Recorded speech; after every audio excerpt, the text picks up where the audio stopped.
I call the special meeting of the Wauwatosa School Board to order. It is 7:05 p.m. on Monday, May 16th, 2022. We are in conference room C of the Fisher Building at 12121 West North Avenue.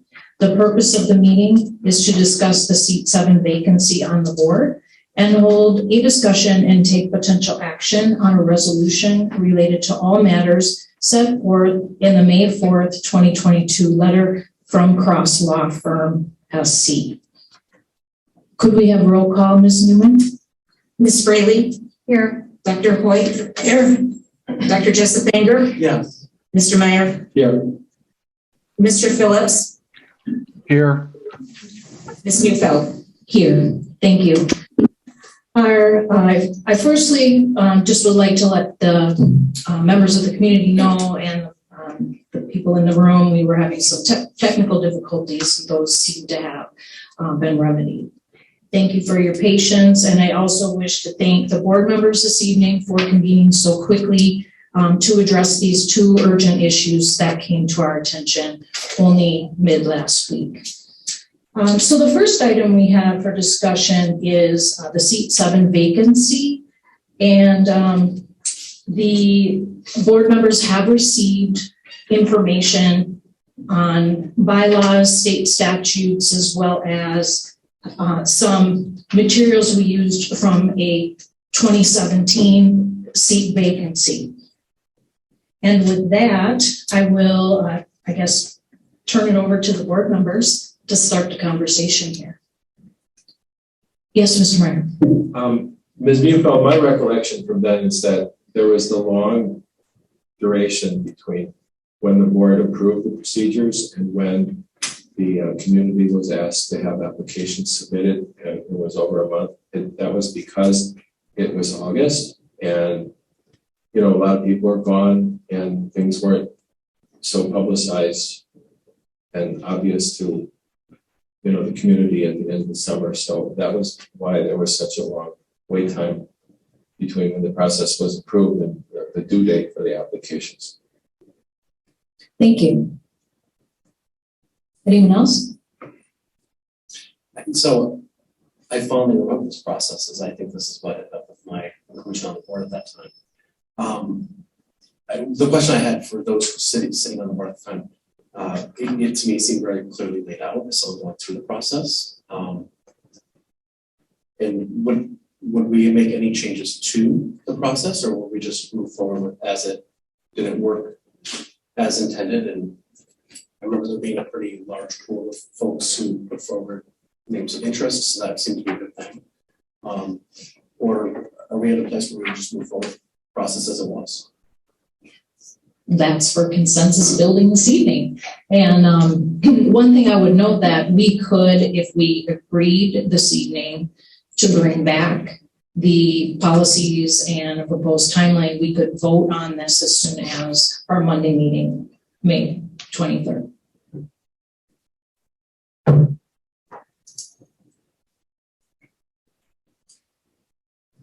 Just to confirm, this is the same process that was also used in December of 2016 as well. Yes, I believe I have to recall here. There might have been some changes. So, I mean, we're not locked in, just as a matter of procedure, to any one particular process. I mean, we can discuss tonight the kind of the basic outline to see if we still like that. We like the time frame. We have flexibility there.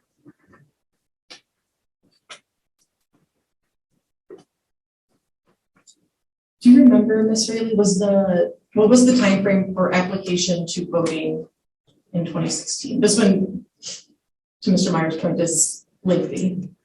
It was much quicker in the 2016 resignation, but only a couple weeks. And then the process itself, like once your information was in, it went very quickly because there was still enough time after the appointment to submit to run for election, as was the case for me. I went for the appointment, I was not appointed, and there was still time to submit paperwork to run against the then appointed incumbent.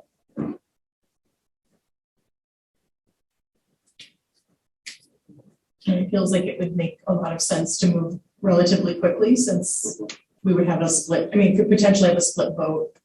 What does happen if we have a 3-3 vote in the meantime? Resolution fails. Yeah, definitely.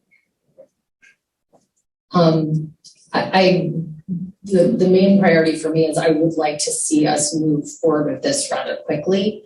In that I know it's a really busy time of year to be asking those who might be interested to put forth materials and whatnot, but I would really like to ensure that we have a full seated board by early summer. Dr. Means has a lot of priorities that big new full staff that I think we want to ensure that we are positioned to be making the decisions that have to be made in order for the start of the school year to be productive, efficient, for us to have everything in place. So I would advocate for a quicker process for that point. Though I don't know if we could get to tonight per se, the sort of level of detail around I'd love to reduce some of these questions. I'd like to make them more current. I'd like to make them more collaborative and community facing. But I think if we can nail down the process, we can get to the details, and that might not necessitate, time tonight, or we have other important matters. I'm going to email to the board the notice from 2016, so you have it. The notice was posted on. There was a resignation on November 11th. Notice was posted November 14th. Applications were due December 5th. So It was like a 2-week. I remember I wrote it over Thanksgiving. yeah. So could I ask one clarifying question?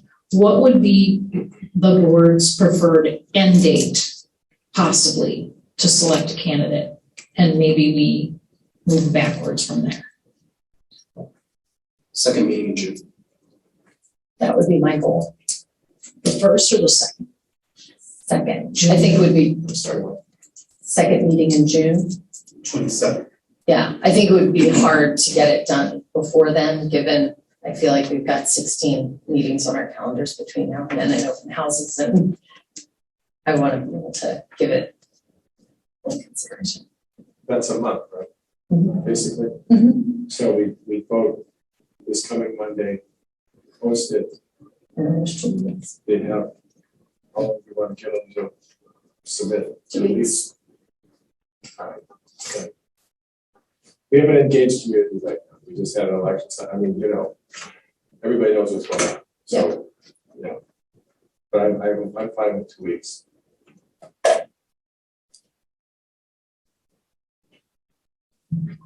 I was just going to ask Mr. Phillips, any thoughts or feelings? No, that makes sense. If we can get it done by then, that would be great.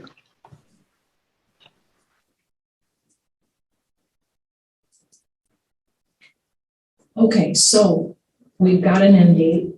How would you like to progress with this for the May 23rd meeting?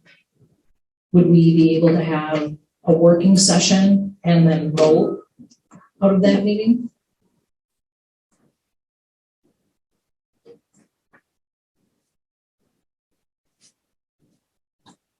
How do you want to handle questions? Yeah, so it's just, I mean, that really should be done in open session. yeah. And it could be noticed as an in-service following the regular meeting. And then we could vote following that. I mean, it seems like we need some work time. From Yeah. what I'm hearing from all of you, we'd like to do a deeper dive into that process since it's been a while. Yeah. Okay. Would there be a way, Ms. Neufeld, for us to use Ms. Newman as our center person where maybe we could send things to her ahead of time so that when we come to the working session, we're actually working from something versus working late at night when we're tired and or maybe having our working session before the board meeting versus after the board meeting. So maybe just a process, we could all submit questions to Mrs. Newman. She could give us the list for the agenda, and then we could pick, I mean, with like four. We see what the themes are, And from the list, that way collaboration is all in the meeting. Right, it's sort of like we did for Dr. Means, the superintendent search. Everybody sent in questions, we figured out what the key themes were, and then we went from there, massaged them a little. Okay, so I'm hearing that that's acceptable to everyone. Our end date for selecting a candidate would be no later than June 27th. And we will send in our questions or any changes that we would like to discuss, revisions, additions to Ms. Newman between now and our May 23rd meeting. And Dr. Means and I will figure out how to agenda that meeting so that we're able to vote coming out of that meeting and continue with the posting. Is that agreeable to everyone? Yes. Okay, one question. Is this something where we would entertain any ideas or whatnot from the community in terms of what they think of this process, seeing as though this is the way we've done it twice before doesn't mean it's necessarily the best way? I think we could notice community comment. I was just, may I? Yes, please, Dr. Means. I was just gonna maybe propose a provocative suggestion for you, which is maybe the student reps may have a question that they would want to submit as well for your consideration. Absolutely. That's great. I don't know. Mhm. I don't know if that's helpful to the Yeah, process. sure. Kate Bloom is all over it. So there's just another provocative question. So if we pass this on the 23rd, there's 2 weeks until the 13th. And I forget what the graduation dates are, 11. Yes. the 11th. What meeting is the budget presentation? The 13th. The 13th. We wouldn't want this, only so much to do in one night, right? So, okay. Yeah, I didn't know. 13th, 27th. So it won't be on the same night as the budget presentation if we do it on the 27th. Right. Okay. From a budget perspective, we plan to give a preliminary overview next Monday. Then have the actual budget hearing on the 13th for the board to vote then on the 27th. And the reason for the night of the regular board meeting is people probably already have their calendars and sort of cleared for the regular meeting, so we don't have to find.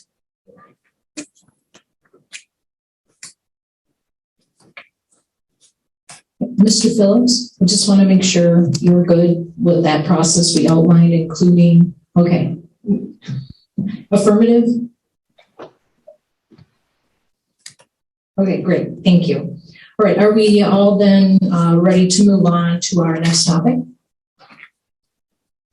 Okay, so our next topic then is the discussion and potential action on a resolution related to all matters set forth in the May 4th, 2022 letter from Cross Law Firm, SC. And this evening, I would like to welcome Attorney Ben Cross. He is in the room, and Attorney. We didn't need it. Oh, I see. Okay, and Attorney Lori Lubinsky. And if you wanted to come up a little closer. Sure thing, I can come right here. Okay. Microphone. I'll come right there.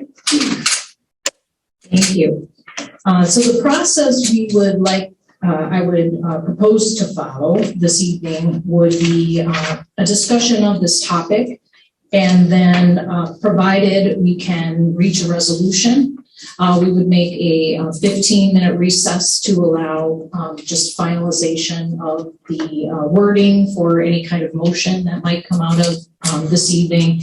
And then we would, Ms. Newman and Attorney Lubinsky would help us with that. And then we would likely show it on screen, just and take the motion and then move to voting. So, Ms. Nicole, if I Yes, Mr. Martin. So before anyone feels the need to say anything. I have authored what I labeled a points of understanding for board discussion, and it's a list of points of understanding. It's not. It's self-explanatory that if we agree to this or something similar, that the various items would have to be implemented for action under correct processes at follow-up dates as needed. And for my starter. So before you yeah, proceed with this, but with my starter offering, to me, this is, we're complete then, and no, there's doesn't have to be any. People want to say more, that's cool, but to me, if this is okay, we're done. okay, thank you. Well, I'd like also Attorney Lubinsky to help facilitate this evening. And I guess that's wonderful. Thank you. What Mr. Meyer has outlined, and I'm not sure if the community has a copy of this. Wonderful. Okay, he will be distributing those. But really, under the in the spirit of collaboration, I would just get us started by saying our greatest advantage is that we have each other. And so I'll let Attorney Lubinsky kick us off. Yeah, I'll just speak for just 2 or 3 minutes here, kind of why we're here and what our goal is. Because I think if we all focus in on what our goal is, how do we want to end this discussion? I suspect we'll be more efficient with our time as well as be more productive with our time. So we the district, received a letter from the Cross Law Firm, as indicated, May 4 of 2022, in which the Cross Law Firm enumerated some concerns relative to, I would just open meetings, issues, and things of that nature, as well as perhaps some public records issues, and then concerns about the appointment of, or lack of appointment to one of the committees. And I'm just going to keep it that big picture. At the end of the letter, Attorney Cross outlined that Mr. Meyer was willing to propose a resolution to settle the matter in exchange for a release of all claims. And I thought it might be helpful for the board to understand kind of what that means. When you have a threat of litigation, it is very common to try to negotiate a resolution. I often encourage my clients to try to resolve things because litigation is not fun for either party. And so typically how that's memorialized, and I recognize, we don't have we're not going to get signatures tonight, but typically if the board is interested, and Mr. Meyer is interested as a whole to resolve this, typically what we would do is try to agree upon some terms, and Mr. Meyer has proposed some terms that I've reviewed. They look very reasonable to me, but I'll let Mr. Meyer speak to that. But I just wanted the board to understand kind of what the end game might be. If you all can come to an understanding of what you as a board are willing to do, what Mr. Meyer is willing to accept, then what I would do tomorrow is seek to memorialize that in a formal document, pursuant to which the board would take the actions that you agree to tonight, and in exchange, there would be a release of the claims outlined in the letter. So the board would have certainty going forward that the threat of litigation outlined in the letter would not happen, but the board would likewise be obligated contractually to comply with its commitments in that agreement. So it's a give-take, right? It's a give-take. With that, that's really the overview I wanted to provide. Again, Mr. Meyer has set forth a proposal. I would turn it back over to the chair. It seems reasonable to me to have Mr. Meyer kind of talk through his proposal if he's willing to do so. And I'm happy to answer any questions from a legal perspective that the board may have. That's one of the reasons we're here. Okay, thank you very much. And Mr. Meyer, or Can I Ms. just Riley? ask one? Yes. Ms. Lubinsky, can you clarify for the room you are and you Absolutely. like in terms of being our lawyer, we have several lawyers, and I think there's been some confusion in terms of how we are represented as individual board members or as a collective versus how the district is represented. I should have done that That's at the start. I apologize. I assume people, I should have started. We know who you are. Whenever the district is involved in litigation or even a threat of litigation, the appropriate first step is to notify your insurance carrier. All right. So I was retained with respect to the Cross Law Firm letter by your insurance carrier to represent the school district in the threatened lawsuit. If a lawsuit were to be filed, I would be representing the school district in that lawsuit. For everybody's edification, school districts, Wauwatosa being no different, has insurance coverage. You probably have some form of a deductible. Much like if you have a car accident, you pay your deductible, but your insurance company hires a lawyer to represent you. That's who I am. I've been a lawyer for 25 years, represented schools all the way from Ashland to Kenosha to Cuba City, all over the state. So my client is the school district, but I was retained by an insurance company to engage in that representation. Thank you. Yeah, you bet. Mr. Meyer? So for further clarification, you represent the board, I represent the the district. district. Yes. Okay, you had said the board. When you refer to the board, C2 is my seat, is on the board. So that body, the board, includes C2. That's true. My client is the school district. Yes, okay. Ben Cross is Michael Meyer's attorney, retained by Michael Meyer with Michael Meyer's funds. So let's know who the who is on the lawyers. Release of claims is another topic that's not addressed here. I make no commitments to release of claims. There may be some I would release and some I would not. There are some claims that are available to the community.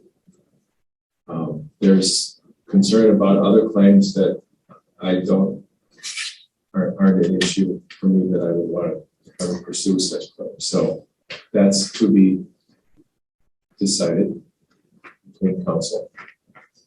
Well, I guess I'll just respond to that by saying the school board needs to understand Yes. that this proposal, if accepted, or any proposal for that matter, if I'm hearing Mr. Meyer correctly, would not, and you can certainly speak to what you are or are not willing to release or not speak to that, whatever your choice is.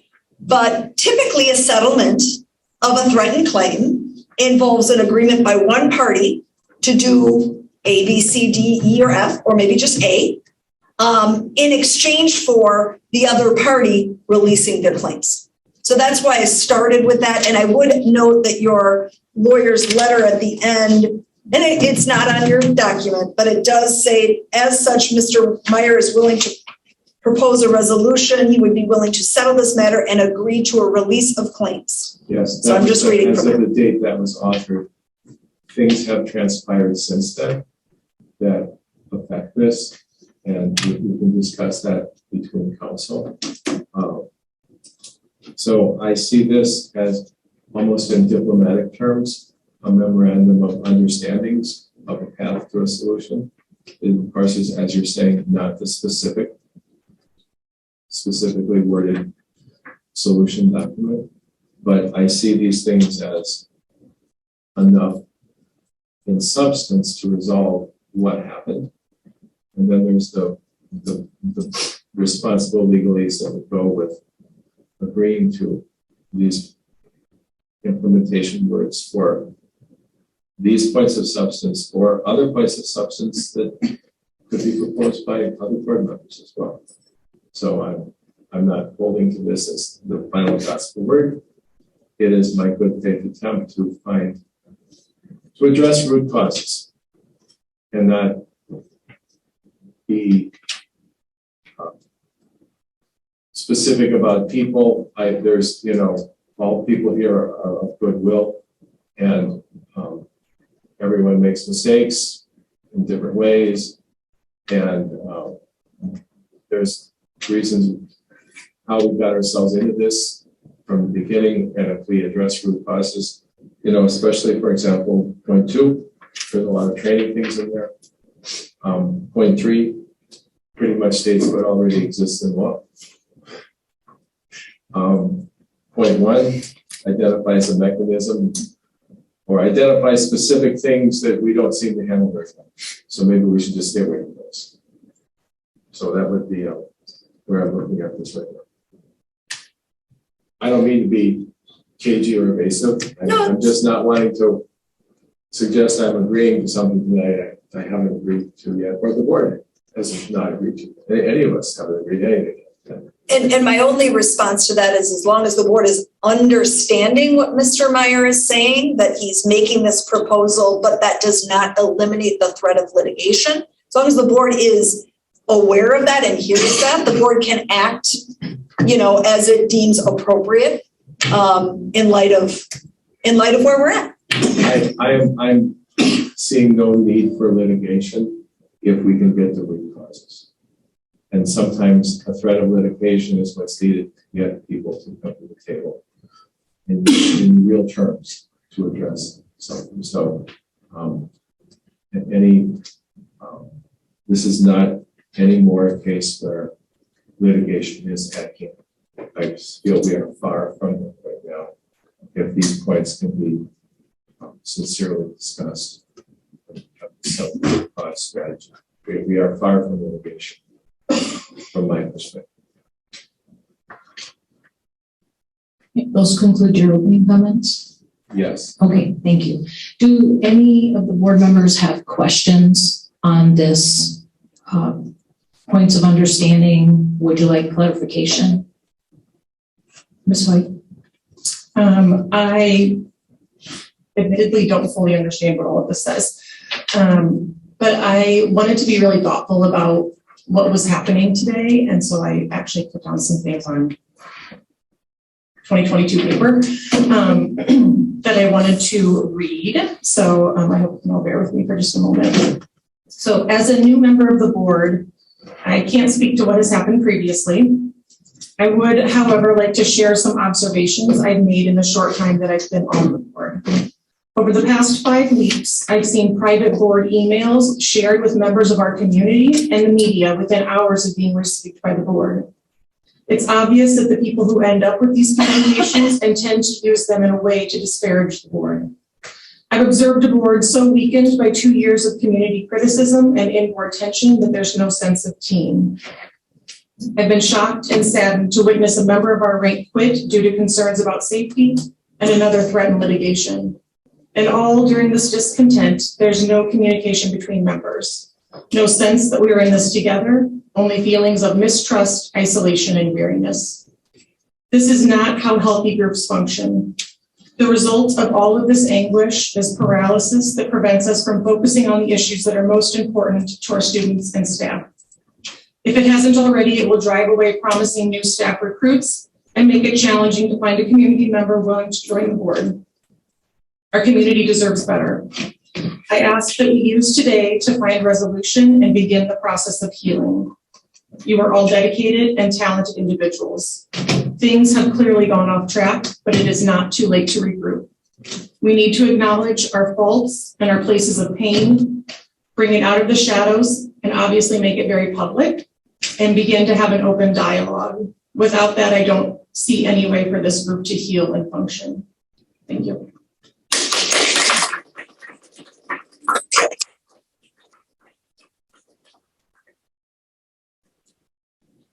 Is there any other board comment or questions?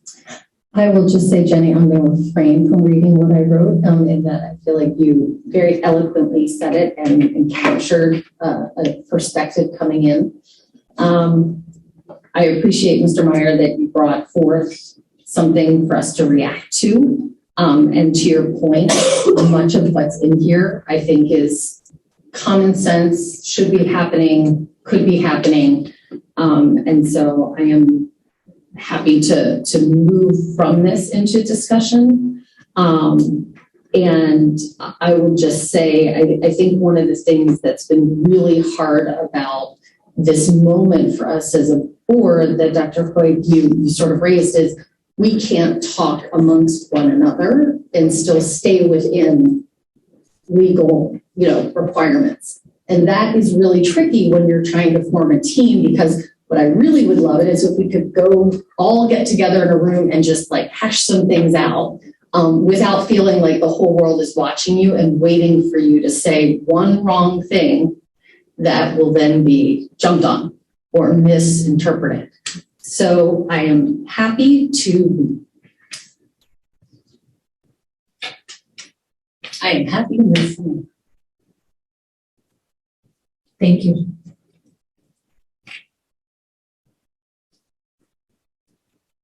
Mr. Meyer? Speaking to the concept of private board emails. Item 2, subpoint B, mentions the public records law. Under the public records law, there are very few private board emails. There are things that are confidential. This is true. I think the board needs to gain an understanding of how open and public many things are that we write down. I've been told long ago from a public records attorney that if I write something here during the meeting and pass it to Mr. Bufeld, someone can approach me after the meeting and request to see it. And it's a public record that may not still be the law, which is why everybody needs to be updated. But it is, as Ms. Fraley said, we have very little ability to talk outside of a legally noticed meeting.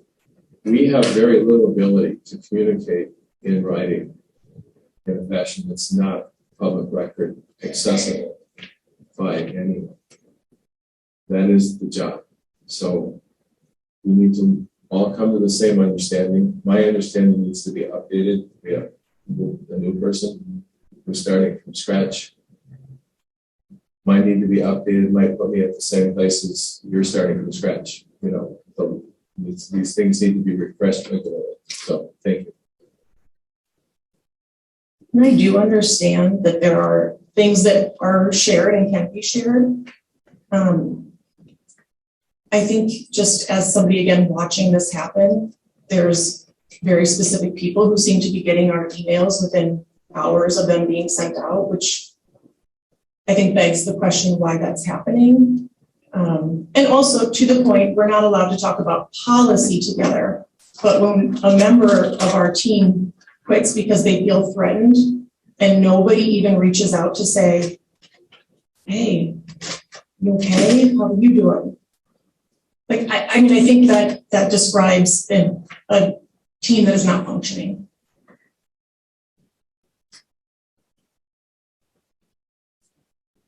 I'm trying hard to not get into specifics here because I don't feel it will be productive and not in the spirit of this piece of paper.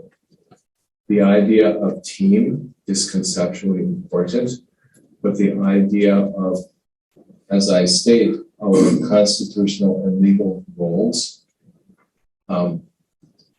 those concepts aren't always the same or don't exactly overlap. And there's a lot of things the board needs to learn. I said all board members about elected legislative seats, which is what we hold, and what that means in a world where we are voted into office in a political process. And I'm thinking about our collective responsibility to the health and well-being of the district and what that means to each of us individually. How we co-center that with our constitutional rights and responsibilities, our ethical responsibilities, our legal responsibilities. And how do we hold those? And there's all these things about chaos and collaboration and goodwill, doing our best. I have no doubt I made mistakes. I'm thinking about, like, so 2 years of my public records were requested leading up to the last election. That's fine. Sure, I wasn't always my best self in those. It's a long 2 years. Or more less years. I'm retired. It was long 2 years. There's not much that I'm kind of like plant my flag and say, there's no way of doing things. Like Mr. Meyer, I literally go through probably like once every month or two the board competencies around these areas, being a public employee. Emails have appeared, I think, in GQ magazine and various other locations. I'm not sure what you're saying, sir. I think what I'm saying is I'm confident and I fully. What does GQ magazine have to do with it? I had some public records requests looking at it. Just not for this board. What GQ? If you're okay, I'm gonna move on. Oh, I'm just not knowing. Please, I don't understand what you're trying to say. You're starting to explain more. Please context. What you need. Thank you. So my context is I feel very comfortable and confident that I have received training and I believe that it would be of the best interest of the board to always receive training. We did that most recently with Dr. Means' search and screen, where we had kind of an overview of what open records would look like, our roles and responsibilities. And I think that that's a healthy component of the board onboarding process. And I think that's good stuff. I want us to come out of this feeling that we have a healthy capacity to work collaboratively together. And I think that this is hopefully a step forward towards that. I'll stop there. Thank you.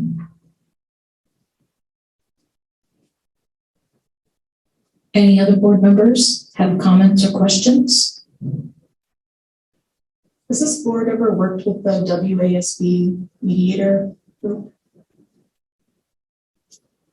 This feels like a moment where maybe that could be helpful, and they could also probably, I imagine, talk about some of these points that are on Mr. Meyer's letter.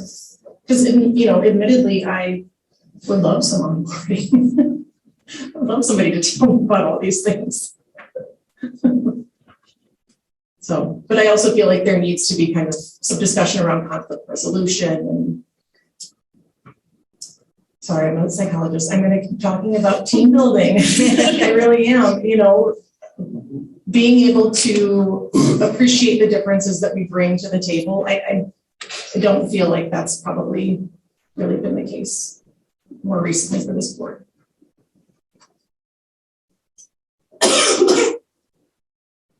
So I guess I'll just make a few comments. I did want to have the opportunity for all the other board members to speak first. The matter of business and public, that is our job, to all work together in public. And that does seem awkward sometimes.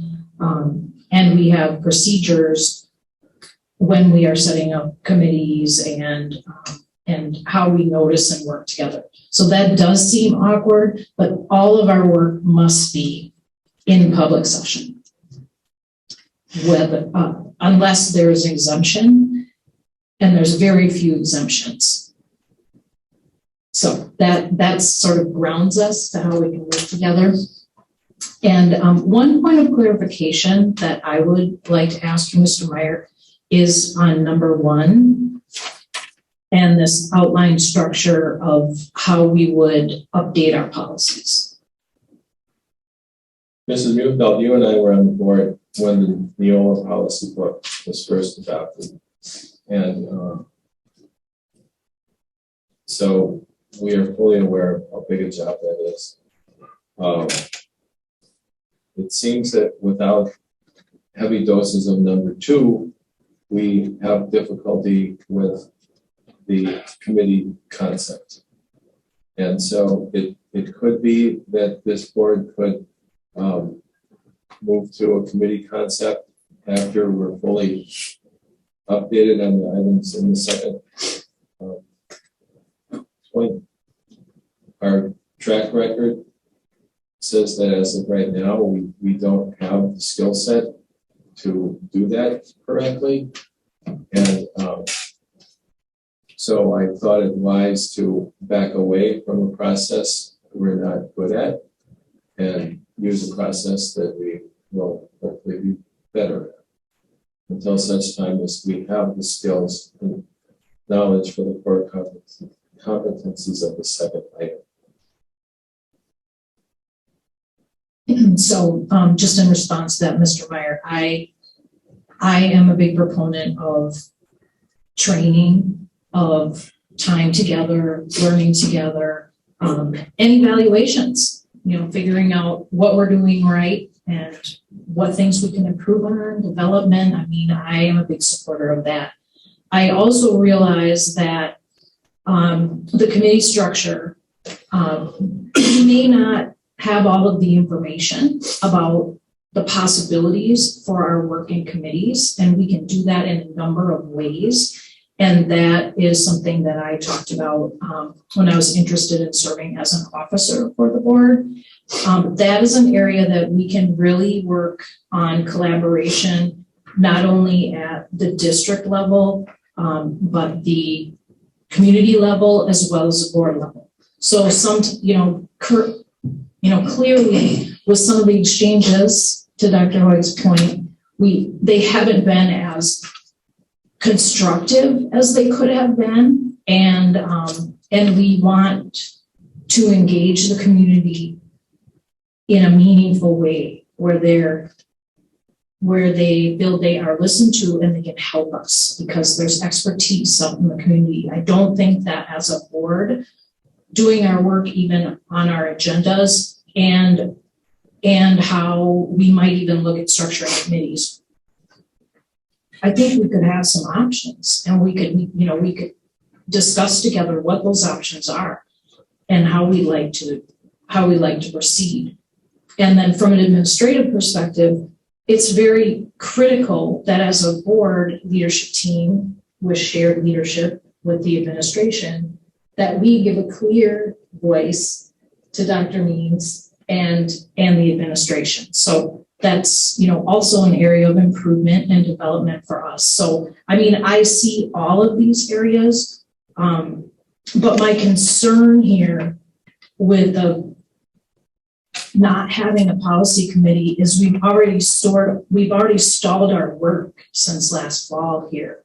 And, we do want to make an impact in policies and we want student voices also in policy making. So I think we can do a better job of organizing committees under rules and there are mechanisms that we can use. And I just, that's where I'm hesitating here because I think we can do our work if we all agree on how to structure this committee, what it should look like, how to organize it.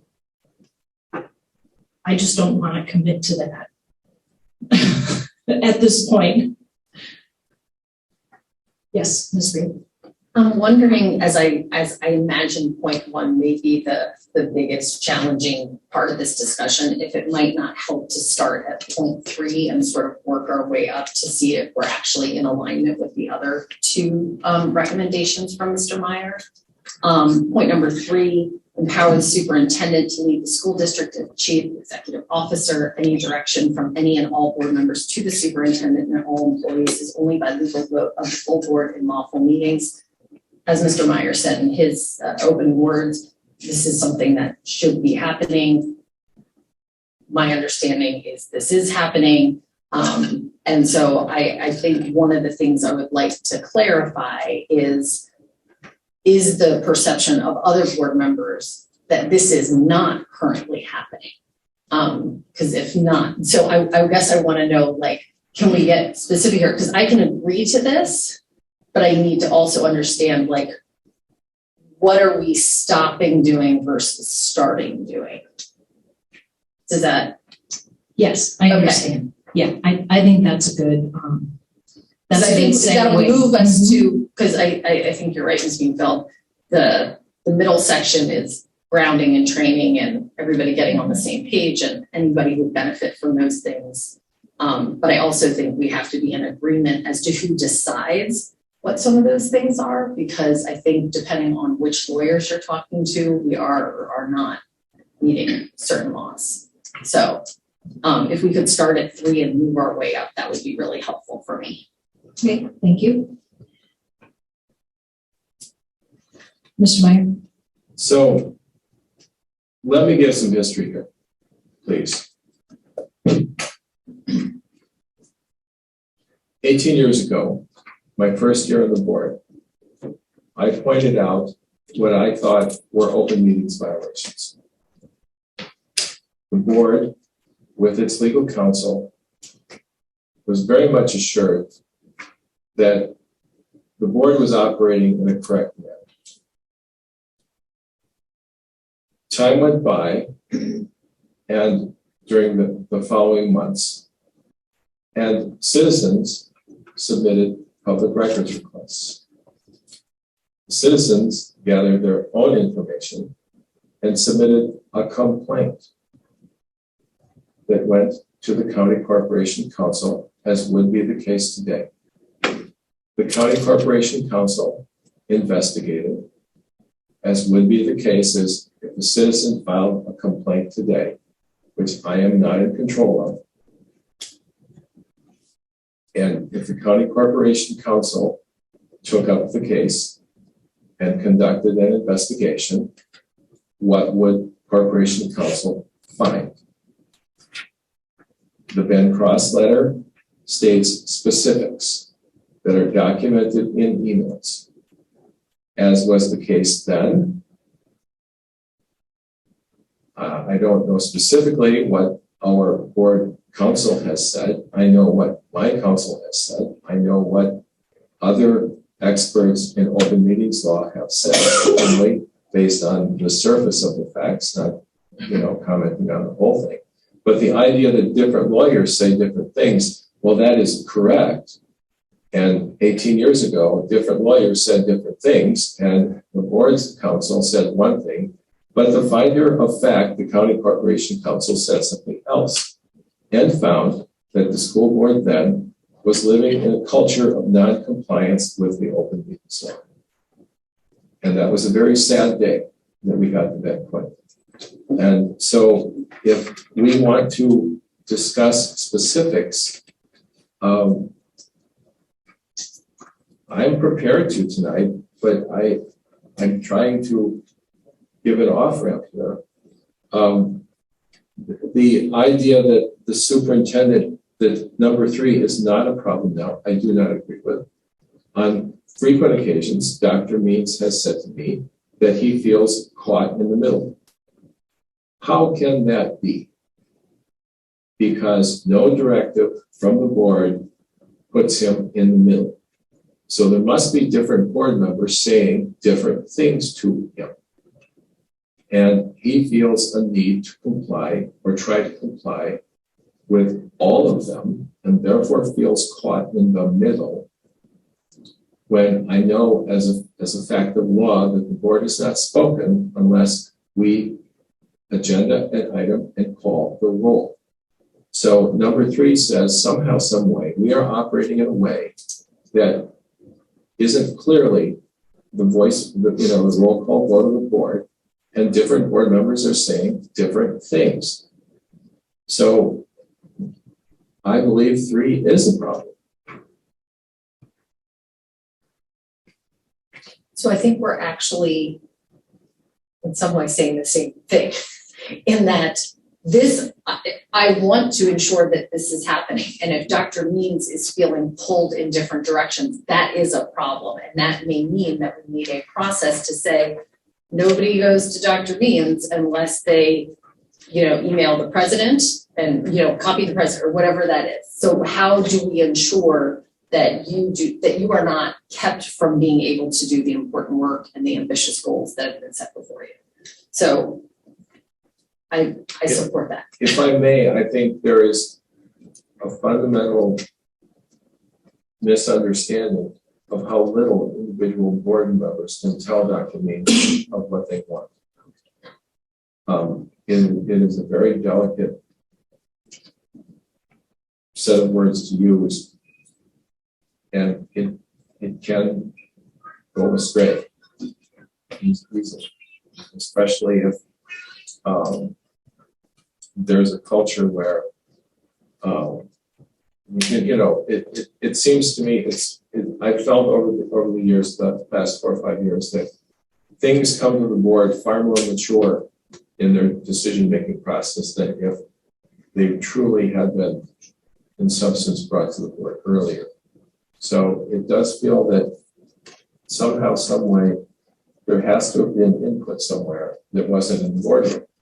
And it could even have been legal. But it's not a healthy process so much being decided in a fashion behind the scenes. So I hope we are saying the same things, and I hope people hear that I have a discomfort with the process. This is we're following Dr. Means saying repeatedly that he feels caught in the middle. That is a problem. We can get to specifics of the policy committee activities between February and April. And was Dr. Means involved?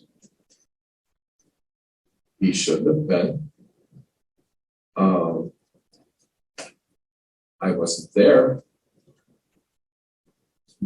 So there seems to be some gap in understanding about how things are done, if done correctly. So do I want to dissect it here right now?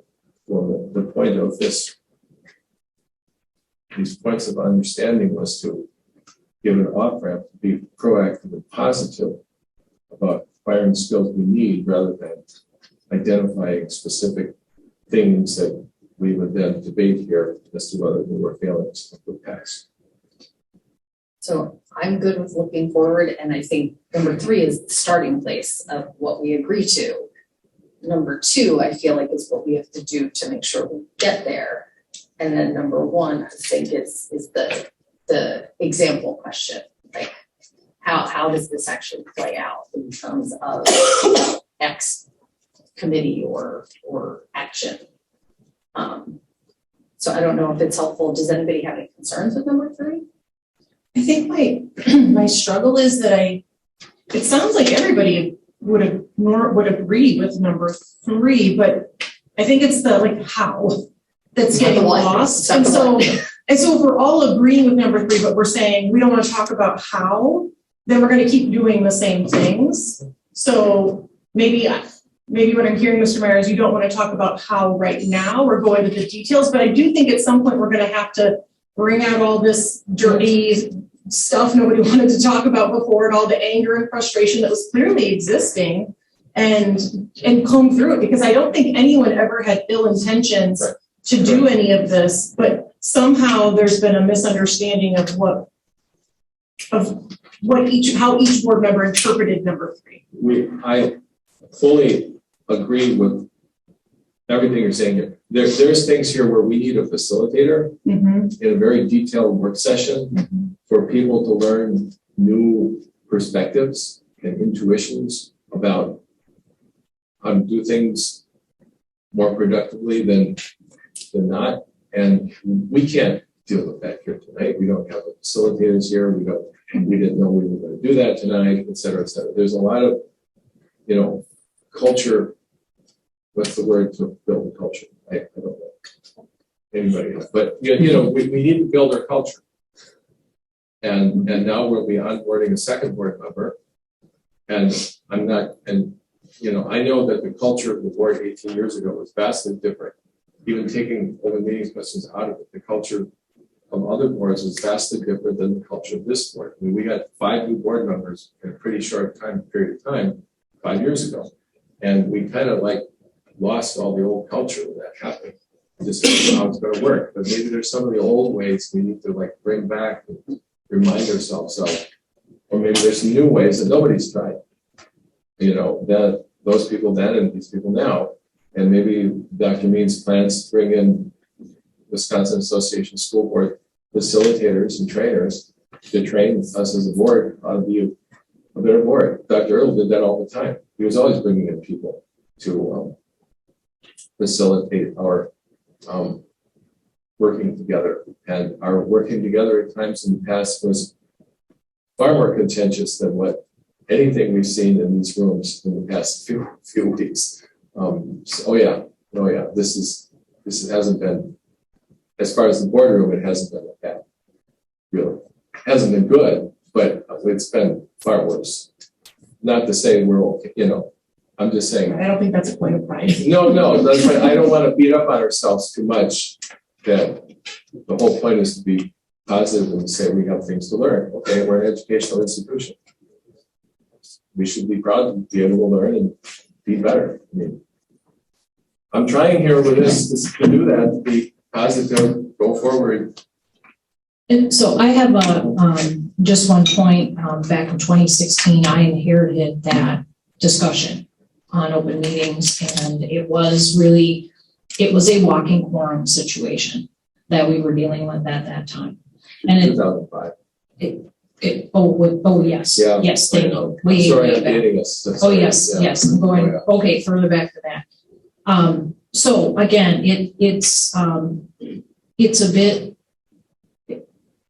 every time we're trying to do something and there's technology changes and other situations that are externally influencing us or internally influencing us, it's always a good idea to check and balance ourselves on what we're doing, how we're doing it.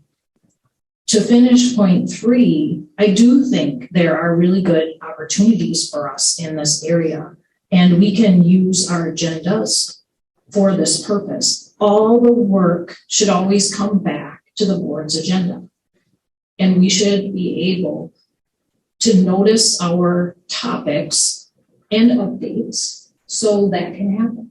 I mean, I firmly believe if we sit down and, we might have some examples we can use, but there are definitely techniques that we can use. So if there is committee work going on, that just comes right back to the board's agenda in a report out.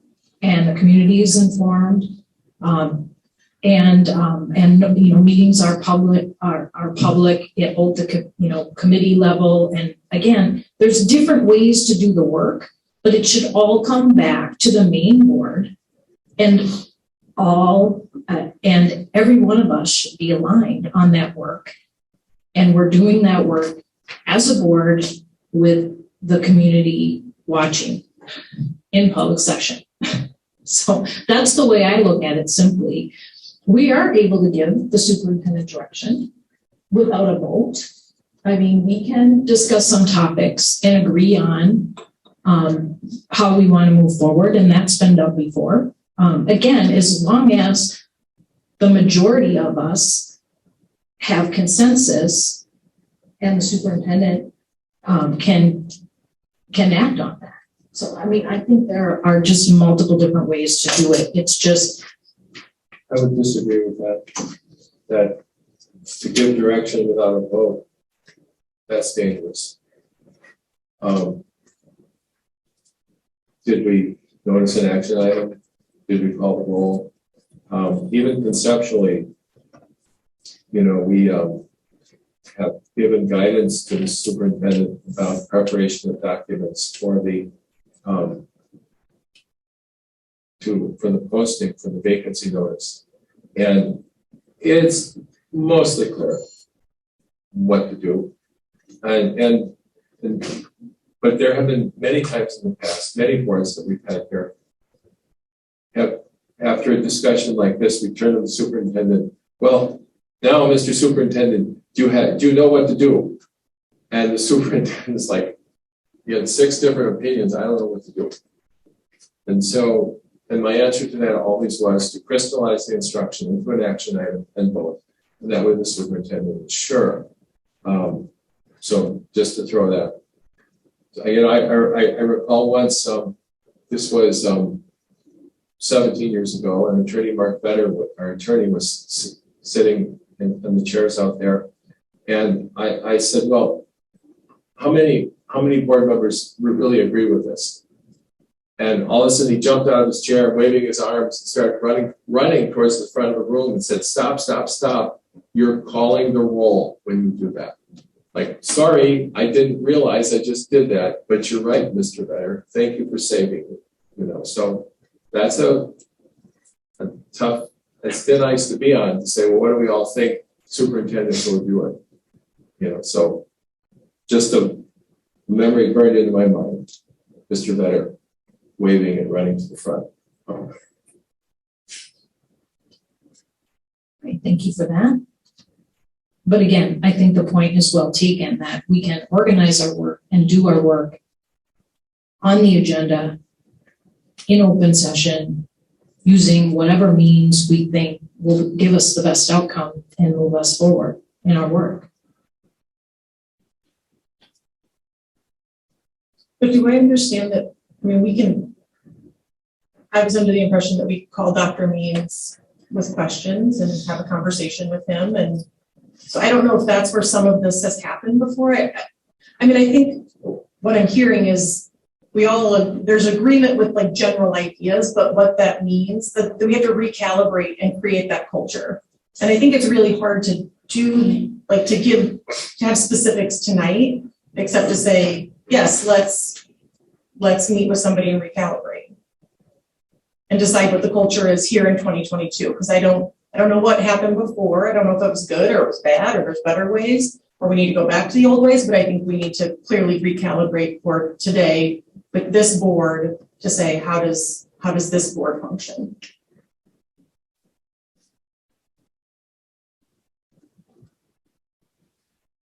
Agreed. I keep thinking when there's different times where we're called or contacted to be of service, to have an eyes on something, to knows a live musical performer. Like, there's big things and little things, sometimes dozens a day. Whereas board members, I view that one of my roles is to be of service to Dr. Means in the district. And as people are contacting me over the last several months, some are looking for ways to be of service to the district. And I think that that is an essential role of us as board members. And I don't want to lose them. Because I think there's knowledge, there's expertise, there's capacity, and there's a lot of care on the board to do that. And so, Dr. Hoke, I think there's a cultural renorming, but then I think also the English major in me wants to define our terms really clearly, what we need and what we don't need. And I think that's something I could have facilitated most.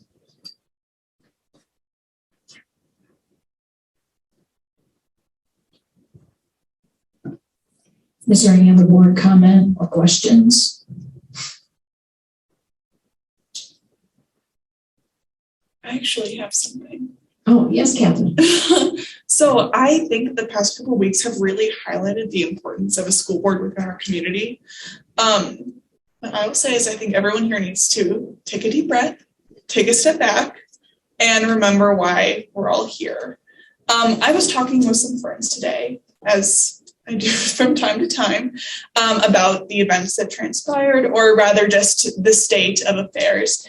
And I got the resounding message that we feel very overlooked. We feel like the board is spending a lot of time on the things that transpired in 2020 and now the procedural events that transpired in the last couple of weeks, rather than working to make the district the best it can be. All of the policies and procedures are important and they need to be followed to the best extent that they can, but we can't lose sight of what's best for our district, which is the success of our students.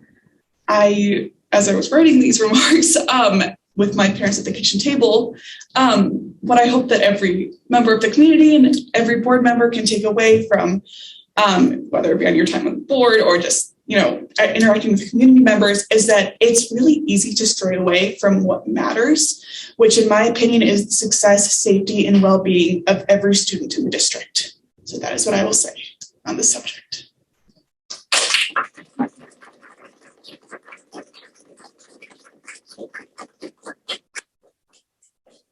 If I may answer, the first thing we do as a board member is take an oath to uphold it.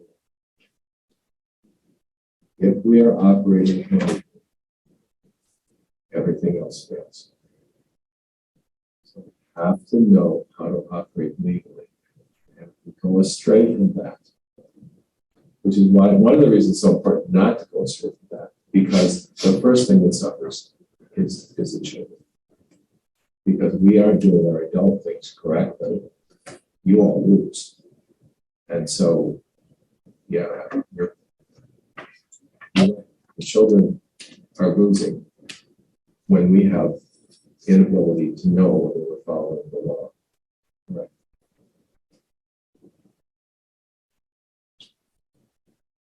Okay, thank you. Thank you.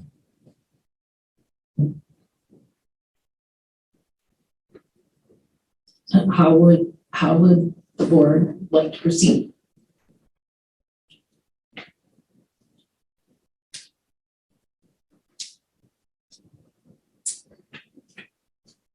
Try not to talk a lot tonight, y'all. Come on. I am fully in support of number 2 and number 3. I think additional training can only help us. I would welcome the idea of someone from WASD coming in and providing us with this information. I would like to say I prefer that we get some of it ahead of time versus doing the sit and get for hours on end reading policy.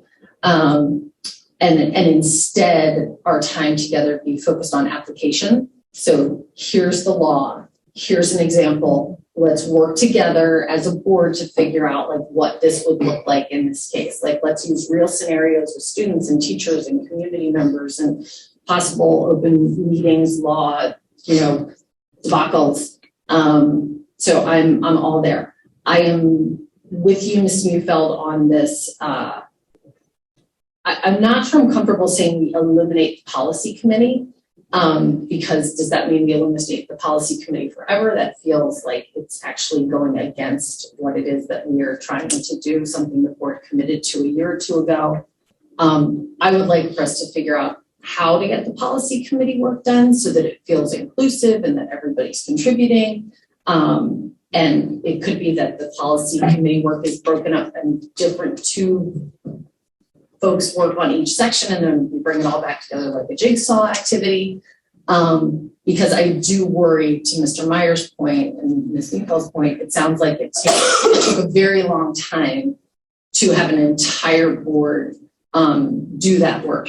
And I think our policies are very old and outdated, and students and teachers and the board suffers in those cases because we've been in places where we're looking at policies and we're saying, well, this is what it says, even though this is not what we really believe anymore. So I would like it if we could rework the first one to say the board will work to identify a new way to accomplish the goals of creating or the creation or revision of new policy handbook by date. And then we determine with maybe a facilitator, what does that look like? I just don't like that it says eliminate the policy committee because it seems very like end all be all. But I do appreciate the point about policy proposals to the board are an administrative function under the management of the superintendent. That makes sense to me. It's just, I think it's, to Dr. Hoyt's point, it's not a question of what, it's a question of how in this one. But overall, these feel fine to me in terms of being able to move forward to your point, like we got a lot of work to do. Let's get to the work. Can I answer that? Sure. I would back away from the word unlimited. That said, the policy committee writes laws. to have a policy committee write laws, the policy committee needs to know how to follow the laws. And there are serious questions about what happened between February and April with the policy committee as to whether we go to the points and numbers, and understanding too, there's stuff that folks didn't get there that they needed to know before they started to do the policy committee stuff. So I don't think it's productive, whether it's necessary, well, that's another debate, but somebody needs to explain to the board a better way to do things than what it was done between February and April with respect to committee structure. Until the board has that knowledge base, that information to be up to that competency, I think we need to pause on whatever this thing the policy committee is until we get that knowledge about how to operate. Now, with respect to particular areas of policy, in the past, we had HR Director Hummel, who was a skilled attorney. He brought us policy proposals. When Neola was originally implemented, one of the sales points to get Neola was that they were supposed to update the policies every year for us to maintain compliance with federal and state law. And we must not have bought the subscription. We must not have renewed that subscription. Okay, so I would say, what's a word that's acceptable to say? We need to pause this version of policy work until we get some number 0.2 information here to know how to do it. But if there's specific points of policy that need to be addressed, then the acting president, working with the superintendent, can form administrative committees to work on that. I don't know, you could pick whatever one. I don't want to do that tonight. I can't. What's the most important thing to work on first? Sure, somebody start that. That's what number one tries to say that. Let's keep working on stuff, but just not under this thing we call the policy committee, because that wasn't working out so well. That's a very euphemistic way to say some other things, but let's keep working on policies. Let's trust our president and our acting president, and our superintendent with the input from the board. What's the thing we need to work on policy-wise first? And let's have these people go do that topic and report back to the board. Like you do with legislative advocacy, work on specific things. But I don't want to bless, from my perspective, a policy committee recommencing the operating model it had from February to April. Because there's a lot of thoughtful people who think it should have been done that way. We need to hear why they think that before we resume the same techniques. Thank you. So this work is paused at present time that I am aware of. And I said, I would suggest we just bring that structure back to the board for discussion in a structured way of how to get that work done. I mean. Well, maybe that's a case study for our first workshop where Dr. Means uses his skills to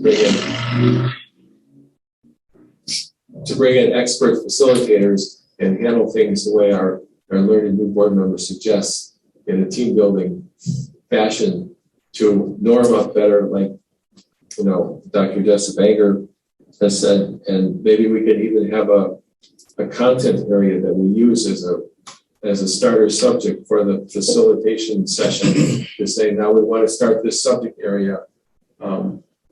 Facilitator guide us through how we should operate here.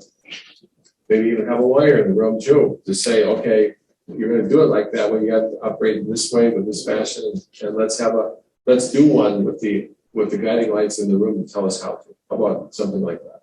But, I mean, I'm not in love with that idea, just to throw stuff out there for conversation. Well, policy work is just unique in that way. It's really all encompassing, and it's a huge body of work to review, all of that. And looking and you're working alongside administration to be able to do that. So I think we should just reset that whole area, and why don't we just agenda an item that discusses committee work and how we would like it to proceed, because as we're hearing tonight, student success and safety now, in its various, that is a really big topic for us. Not just building safety, but some of the things that we're doing for health and health areas. And we have to figure out how to do that work in a meaningful way, including everyone. So I would like to pause this committee work until we can agree as a board how we want to organize ourselves to do that. Pause the work in this process form, but not pause the work. Well, Dr. Means is right. going to continue doing the work of the school district in consultation with the board. But this particular paradigm of how to get the substance done, we need to learn more about how to do that before. Well, there's different ways Right. to do the work, Mr. Meyer. Right, I understand. That's why I'm holding to your word pause. I like that pause. But everybody, we're all of us also saying the substance can't wait. Right, so this particular. No, and style, I don't think it will, and I'm sorry, I'm jumping in, I don't mean to talk over you, but I'm really excited about this work, and partly because we have a new administrative team who we have brought on, who will help us and help us update some of these policies just by way of them stepping into the job and bringing those things to our attention and updating them. So there's board committees that do the work in different ways. There are administrative committees that do the work in different ways. And we just got to figure out which way is best for us now, depending on the topic and the juncture and how we want to proceed. No, I'll give you a Can I specific point to information? example. So my understanding that all policies eventually always do at their end point come to the full board for consideration, comment, adoption. That the policy committee is a working committee of the board, but ultimately all information does come back to the board. Is that Dr. Means? Yes, please, Dr. Means. So procedurally, it depends on the state and it depends on the state of the board. I've seen some school boards engage in the work together because of either the age of the policies are so dated that the full board should get together and consider the policies, or as Mr. Meyer has laid out, there are team building opportunities available through policy review. Typically, you look at it for those in the audience or with us virtually, you look at our policy manual, typically the way you group policies, the bylaws, the 1000 series, and the 9000 series are typically governance type of policies. And then there are a series, I think it's 2000, that will talk about students. 5000s are instruction. I think the 3,000s and the 4,000s are human resources. So to Ms. Muenfeld's point, what happens in that case, let's take the 3,000 and 4,000 series, that's employment of either classified or certified staff. We would depend on our chief of talent. As Mr. Meyer referenced earlier, Mr. Hubble was our director of human resources at the time, to bring updates. How those updates are brought to the full board, either through a committee structure or to the full board, eventually it will get to all 7 of you at some point. That process is usual and customary. The Neola component of it is that Neola is an organization, it's really the only organization, so it's a sole source vendor where they take laws that either are passed nationally And they also they keep track of laws that are passed in Wisconsin. And then they will give you an update of those new policies. So they'll say there was a new Supreme Court case that changed the language of your policy. You should take this to your board and have it updated. That's the advantage of Neola. And I think that's why they've become the gold standard, if you will, of that type of policy work, which is very unique and different than what WASB could do because they have more of a national scope. And so where this is an organization that sounds like we've partnered with multiple times over the last 20 years. Step one would be reaching out to them, having a preliminary, what's your rates? Kind of what's your process? What's the package look like? I presume that would be whatever that might look like. And then we would utilize them as well as internal talent, because some of these policies no doubt would have capacity to both be aligned with those, but may have some flavor of Wauwatosa, of how our schools and district operates. A prime example is our code of conduct. So if there's a code of conduct change that the board would like to make that allows some type of matrix of showing both students, families, teachers, a minimum and maximum of discipline. Some school districts, i.e., I'll give you an example, Beloit, the school district of Beloit, if you go to their code of conduct, they're all on board docs, and you go to their code of conduct, they have a matrix that will show you how they operate in their school district. So yes, sir, it is, I think the advantage of doing this type of work, either through a policy committee, but eventually will be looked up at a business board meeting, is that the full board is able to, and candidly, do it well, there should be some type of feedback loop so the community can give feedback on draft policies. If we do that well, then I think it speaks to number 3, candidly, which isn't laid out in it, but a skilled facilitator would pull this out, which is not only articulating the role, the rights and responsibilities of the superintendent, but then also the governing structure of the board.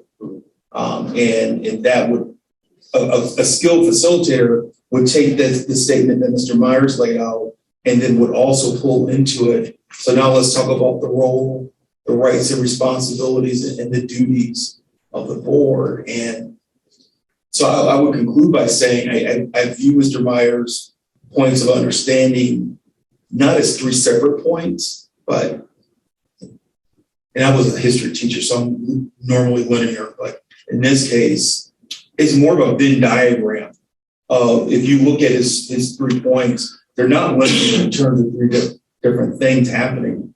If it's done well, there's crossover that will create greater understanding for not only the board, for the administration, for students, for families.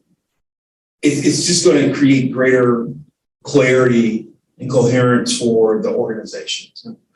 Next point of information, when was the last time this was done by the board? In terms of looking at policy in particular, or everything that's on this point? So for me, it would be a systemic review. When was the last systemic review of policy done? I know we've gotten if you go out on bits and board, pieces here. if you go out on board docs, at the end, if you scroll down to the bottom of a policy, the community will see that typically the dates that you'll see are either 2009 or 2016. There are certain policies that the board and my predecessor lifted up, and you'll see different dates on certain policies, but generally speaking, it's either 2009 or 2016. So I think we would all agree, time for a refresh. So the how is a question. The what is probably less a question. It is important to have policies in place that guide us, that provide bumpers, and certainly that we are aligned with state and federal policy and good practice. That's helpful for me. And I know, Dr. Holmes, if I was in your, I'm thinking back to my third board meeting, and I think Leanne praised me at that point of being like, "You're asking good questions." I'm like, "I don't know what's happening." So it's helpful for me, and I hopefully for others watching as well to kind of to think through that thing. Well, I think we just need to help prioritize the policies. It is a significant undertaking. It doesn't matter if you do this work as a policy committee of 2 or 3, or you do it as a committee of the whole. It doesn't matter. If the board is, and maybe this is the part of the conversation, and I think we did discuss this, is where Mr. Phillips would be helpful to weigh in. I think we tried to emphasize this when the policy committee was created. I think it was in November. But just, I think it requires a recommitment to understanding going through just one series of policies in a policy manual can take months of discussion and dialogue. So Ms. Pluta's statement around what's our main thing and making the main thing the main thing. If you really dig in as a board, if you decide that you're going to dig into policy, it's a significant commitment. There's an opportunity cost there. And you don't need to answer that, but I'm thinking in my head, there's an opportunity cost there. So my concern with number 1 is that is I would like a way to thoughtfully and efficiently move through a process. I'm not tied to a committee, but my preference would be that the board not spend our full time on this level of detailed work. The boardroom to me doesn't seem to be the most effective place to do the digging in components. It does seem to be an effective place to hash out, particularly policies where we may have disagreement. My hunch is many of these, if I think of policy changes we've had, are, yep, it makes sense that we would align with the case law and state statutes and so on. But that's my concern, I think, with number 1, is that I would like to not halt the board's focus on other things that, for me, are a greater priority than our policies. And I agree, Mr. Meyer, that we have to operate with the foundation of good policies, of adherence to law. But I don't want that to be our focus. I want us to utilize those things to achieve our focus, which is, I think, for me, excellent opportunities for all students in the classrooms.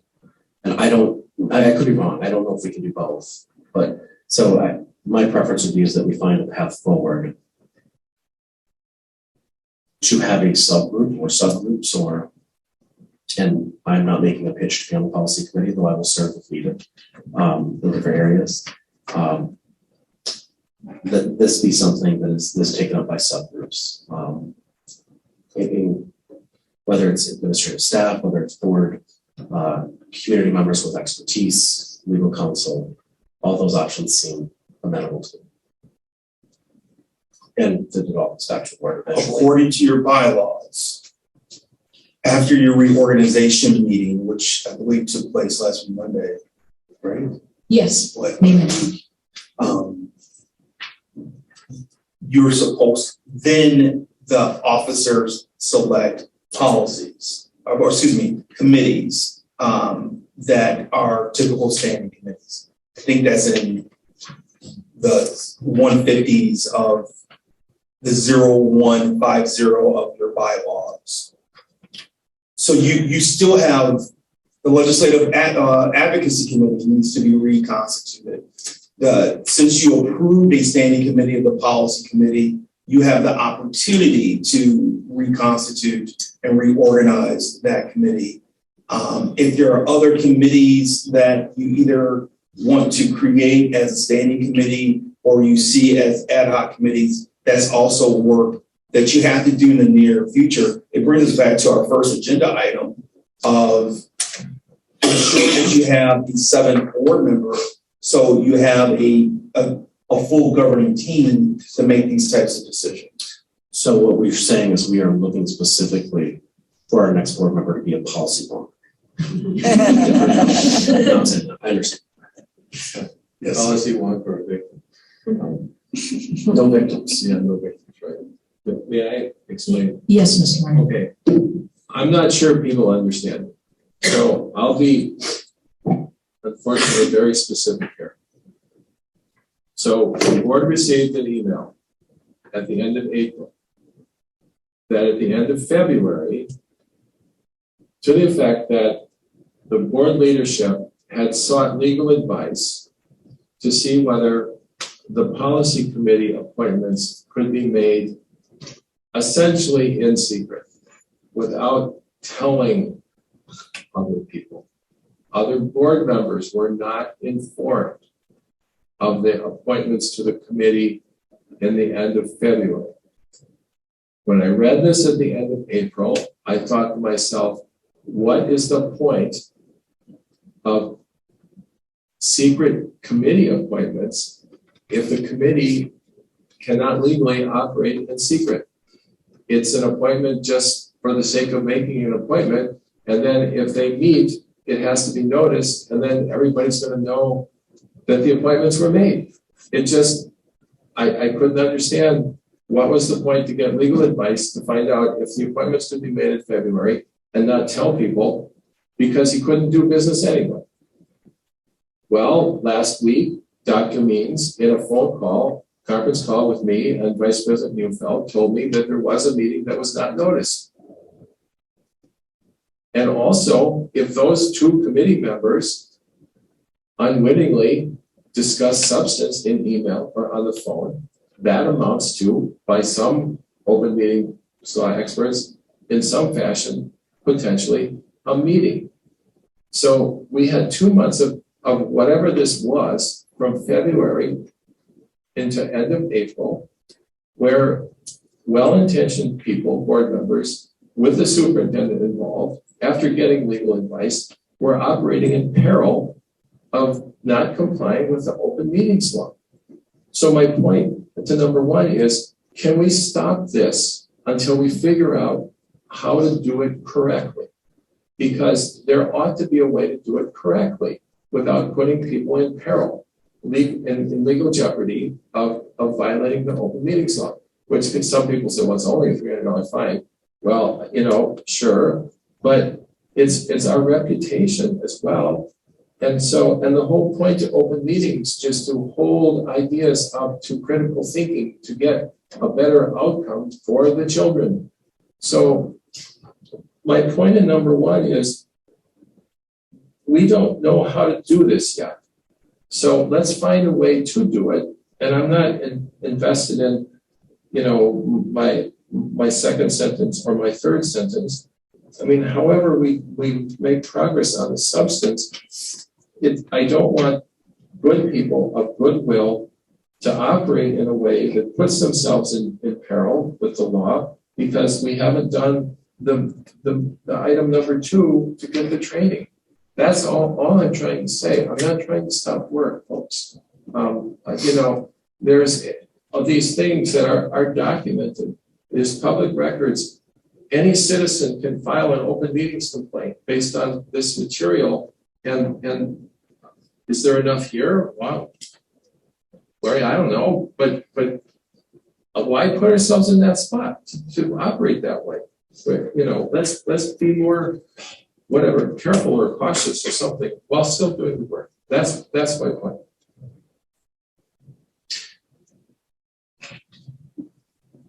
I don't know if Mr. Phillips would like to make any comments on, I think he came forward with the idea of the policy committee, but I would agree that the execution of this committee was not what I had expected and anticipated. I was quite surprised with really just knowing what I just wasn't aware. So it's certainly not, I don't want to repeat that sort of situation, but I also think we have a very good running standing committee at present with the Legislative Advocacy Committee. And that took a few years to really come into maturity, if you will.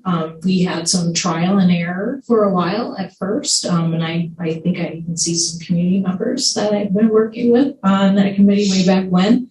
But we do want to be purposeful and create these committees so we understand what their roles, responsibilities are, what if they are board member committees. And everyone needs to know how they can be involved. That was missed in this, in this process. So I wouldn't want us to repeat that. And right now, this is work we're not doing. So we have to figure out if we want to do a committee, we would have to figure this out. But I disagree that we don't know how to do things, because again, we have a very good example now of the legislative advocacy committee.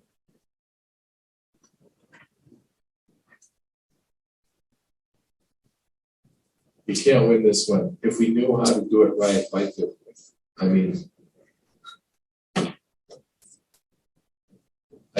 people of goodwill, if they knew what the right way to do it, and they didn't, what does that say? So I prefer to default to the idea that there are rules they didn't understand, because they are people of goodwill trying to do things the right way. Well, I think the root cause, Mr. Meyer, is it didn't come back to the full board. Yeah. And had it come back to the full board, which all board business should come back to the full board, then we could have possibly, weighed in on this and figured that out. But we do have to have, as Dr. Means pointed out as well, this feedback loop. We're missing this feedback loop in a number of different areas. And well, yeah, and that goes to my point 2C that says knowledge of how to be discerning consumers of legal services. If you have to ask the attorneys, can I make an appointment and not tell anybody? And they say, well, sure you can. But if the attorney doesn't say, why would you do that? Because you can't have any meetings without telling someone.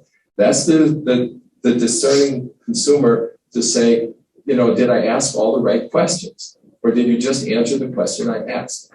And then we get down to the 2D, the processes, right? It should have come back to the full board. There's, that we're getting legal advice on this. If the full board had known that advice was being sought, then the full board would have known, I would have known, you would have known, and we didn't know. So we didn't have a chance to say, hey, time out here. This isn't going to work out well with how this is being done. So that's why, you see, as Dr. Mead said, this stuff all does work together. What I'm trying to say here. May I make a possible suggestion? yes, thank you. The board will pause the policy committee until the board has an opportunity to vote, and I can't remember if the LAC is that it's presidential appointment. So it's presidential, kind of like whoever is in the presidential seat, or in this case, I believe we felt the president would determine the appointees. I don't recall if it's on the agenda as an update, or if it's on the agenda as a board vote of affirming placement on the committee. Well, my recollection is that it's been done several different ways, but my view on the president and leadership's role is simply to help organize the work for the full board. I work for you in this role, and so that's why I'm wondering about points 2, C, and D, because, for example, when we had some questions being asked by a board member for the seat number 7 vacancy, we were getting advice on that one request. And I think sometimes we should be bringing those questions back to the full board and deciding, is that something we need to get advice on? And do we want to incur legal charges for that advice? So, I think we possibly don't have the best understanding as board members how does obtaining legal services work and in what capacity?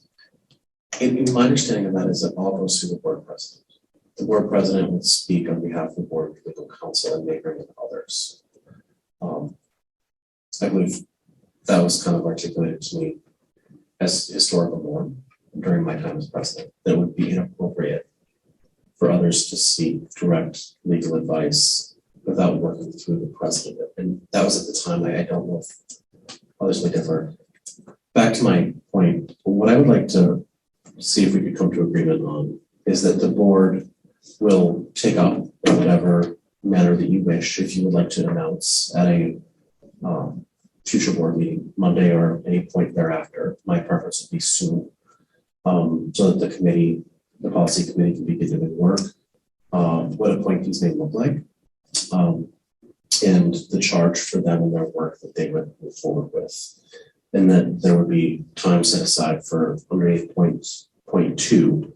I know several of these on January 14th, 2021, we covered several of these topics. I think it's fine to cover many of them again. And I would certainly support doing that.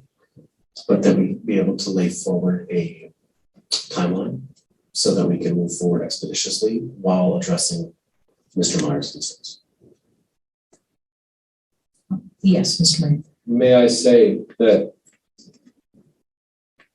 these points were laid out like this for the board to behave in a proactive way, to recognize its gaps in knowledge, to act accordingly in such a way that if an open meetings complaint was filed by a citizen, that the board would have a defense to put up.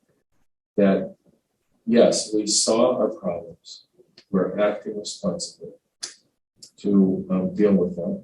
Where we thought we had operating practices on the policy committee that raised serious questions, we paused. We stopped because there were serious questions from people of goodwill to say, hey, we operate differently. So where we thought we had a problem, possible problem with how we're operating, we paused. If we dug ourselves into a hole, we stopped digging. We looked at went to number 2 to get the training before we resumed our operations on number 1. That if it did go to a decider of law and fact, like happened 17 years ago, that when the board was all before that decider, we could say, yes, that's right, we did that stuff, but look what we did once we found out. We're behaving in the most responsible possible way that we can think of. And so have mercy. And so that was part of the thought behind writing this the way I wrote it. Yes. It's definitely not my side. It's a very awkward statement I'm going to make. I think this is your issue to settle, but may I make a suggestion? Yes, please. Perhaps if we can meet in the middle, you can meet in the middle, excuse me. What if the board engaged around review of the bylaws, administration, and the 9000 series relations? Because it talks about the relationship with the community and the board. What if that was done as a full board? And then as we start drilling down into either employment or students or finance, when we have our chief financial officer that handles finances, or when Mr. Pinion comes on and talks about students, then you have the ability to become more nimble as a board and allow a subset that's elected by the board to serve as the policy committee. But you do that initial learning together around the general governance of the board and the district. I like that.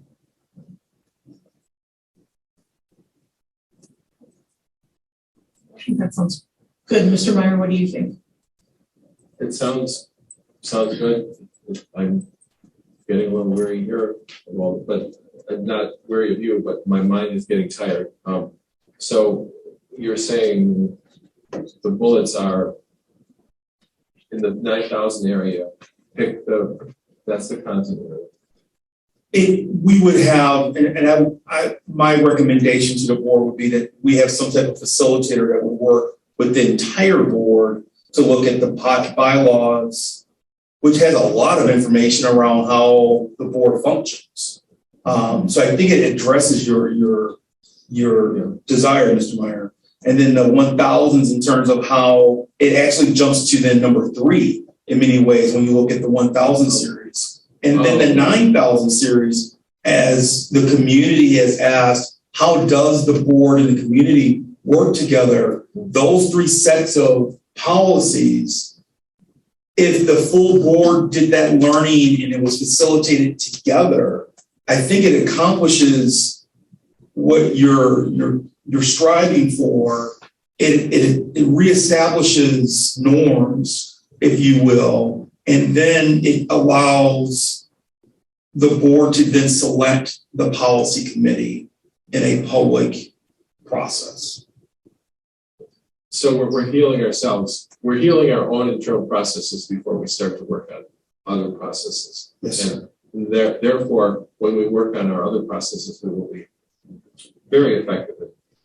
And you've modeled yes. how to do it for the administrators who would have to be part of that process. So you've modeled for the community. And then we are operating in a way that puts our best foot forward about being self-reflective, addressing our self-identified problems. And it was self-identified within the board that we have questions here, and the board will be acting on those questions. So in the event there is any kind of a complaint, we are acting with all good faith to fix it as fast as we can figure out how to do it.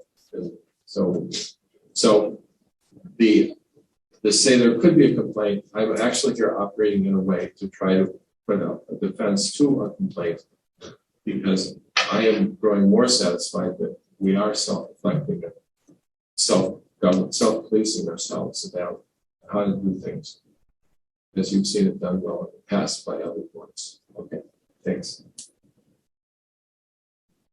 Okay, so to bring that point to summary, I am hearing that we would like to reword item 1 to so that the full board will work on 3 sets of policies together.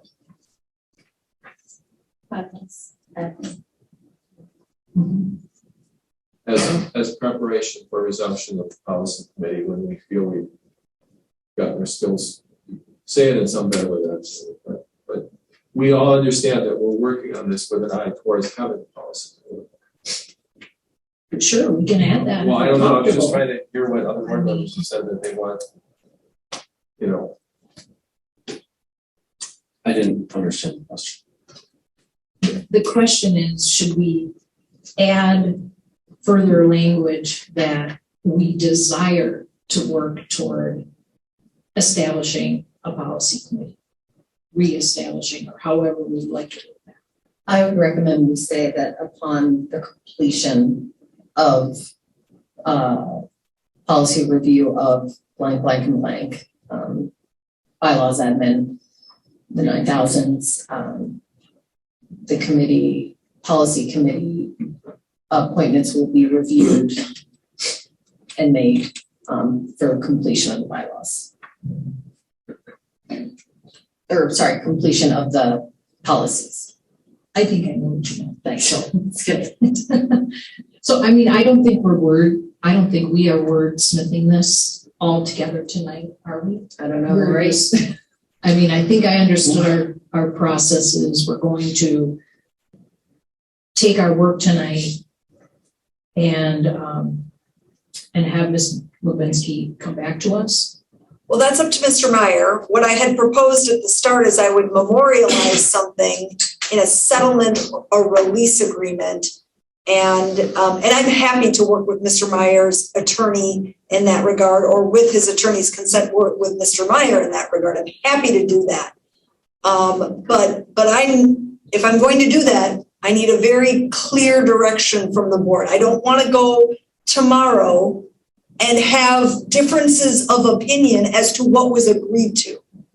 I was looking on my phone only because I wanted the board to know the constituents of 2A, B, C, and D are actually in one of the board policies.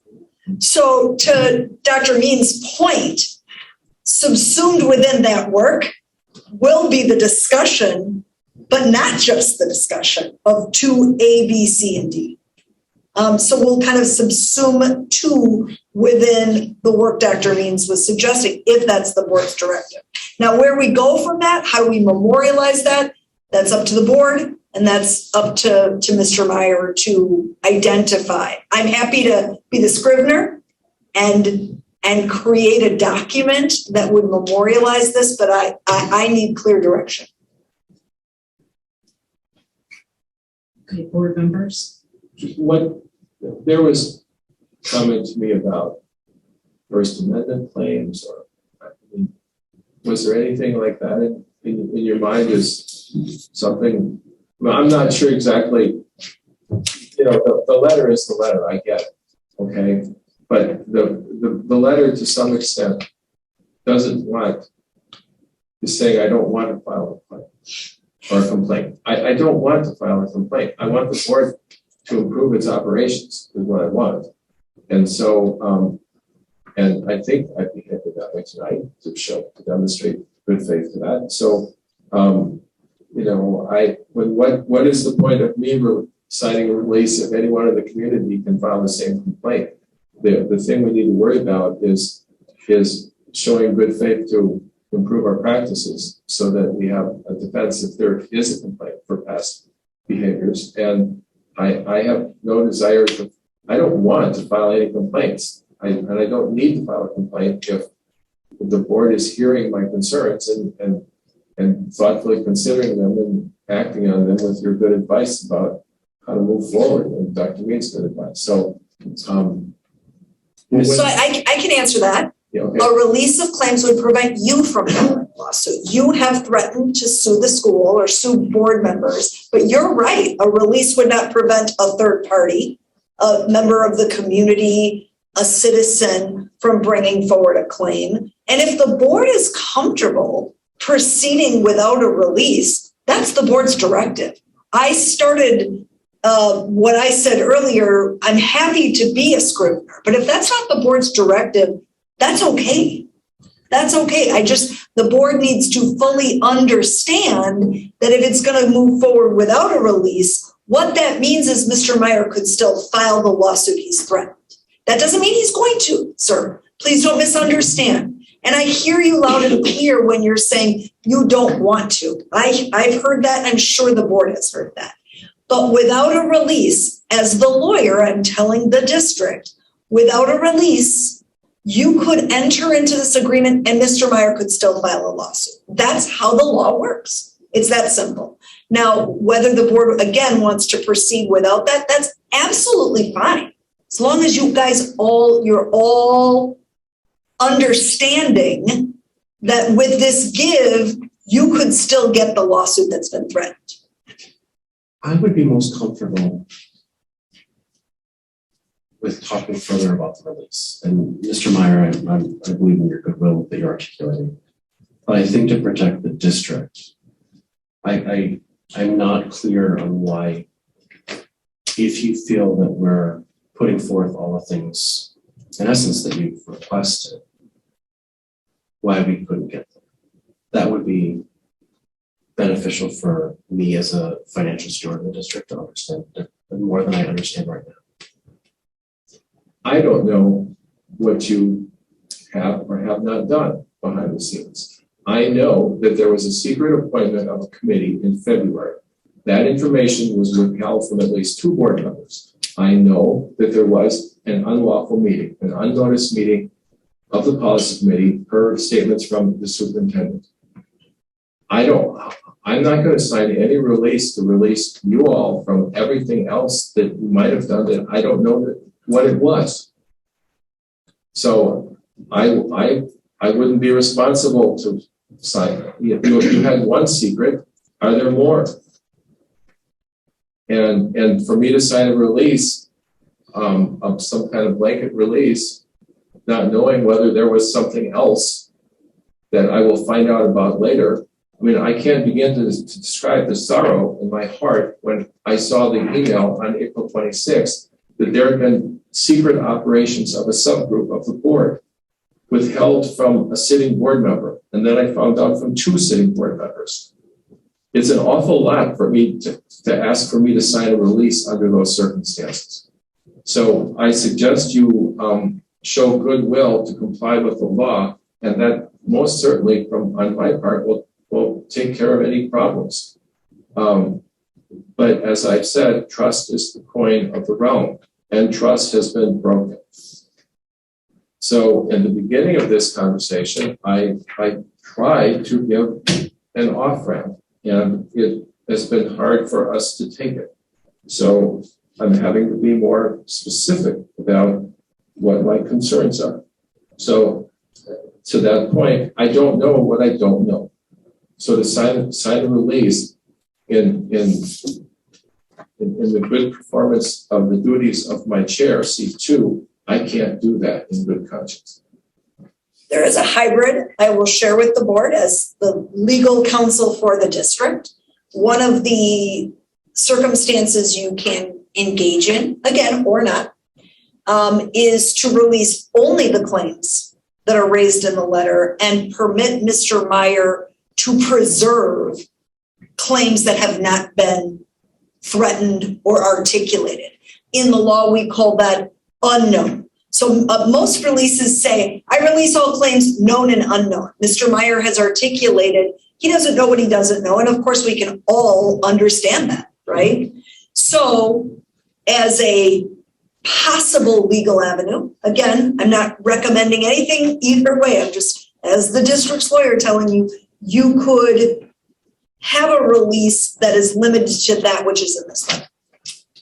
And for that release to be specific, we would need to, on advice of my counsel, which I would have to obtain, find out what it would be. There would have to be a specific articulation of the legal violations that I'm releasing you from.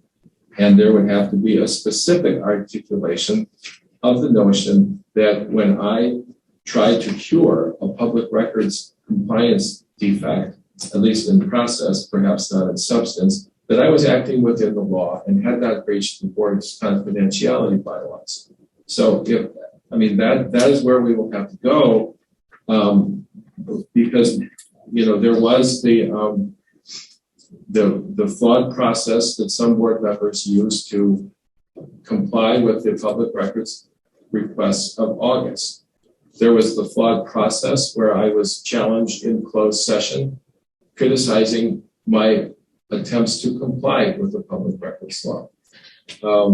And it goes on from there, other things. So to articulate a release, there are things that need to be done in addition to that, where the board is clear that about my conduct with respect to my lawful duty to comply with the public records law and my good faith attempts to do that.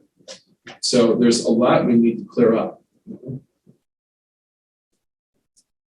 I'm not sure if that was a question to me. A release signed by an individual releases claims that individual has against whatever the entity that you're releasing. I'm releasing John Doe of all claims, known or unknown.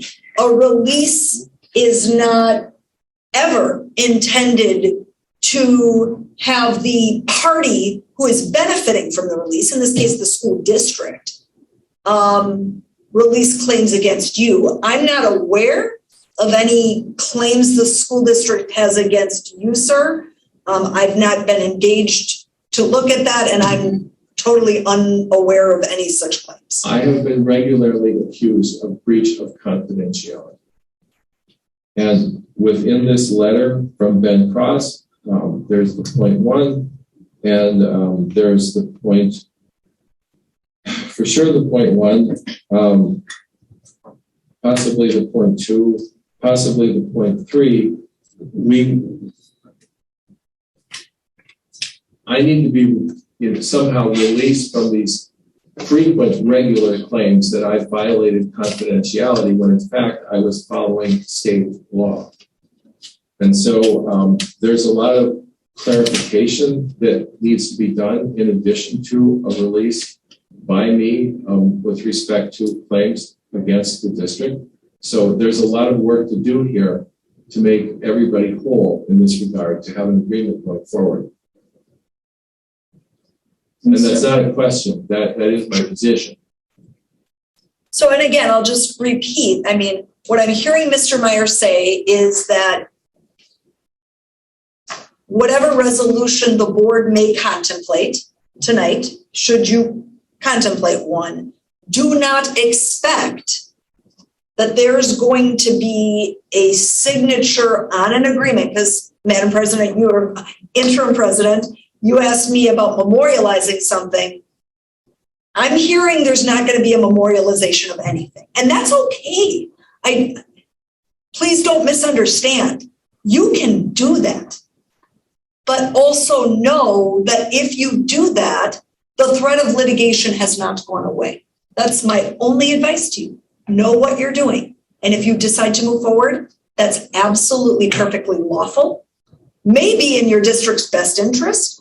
You may take Mr. Meyer's word for this is a gesture of good faith. He has no intent to file suit. All that could be 100% accurate.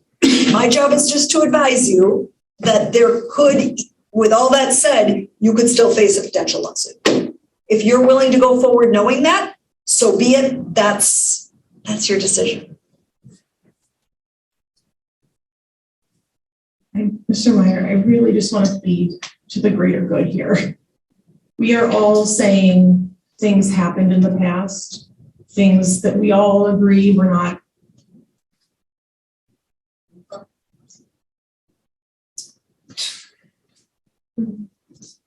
healthy for this board to function. But we are all agreeing we want to move forward and do what's right and do what is good and do what is lawful.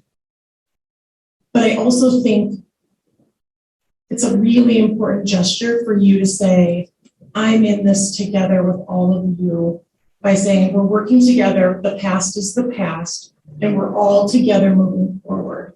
Because without that, I mean, I feel like everything's been stalled that we could do since this threat of litigation has come about. It's hard to imagine that we won't continue to work under the cloud of that threat if we don't move forward from this. And there's a lot to do. You operate under the cloud of the threat from any citizen of the city filing this complaint. And I do understand that, but we want to move forward as a board, and you being a part of this board is incredibly important together.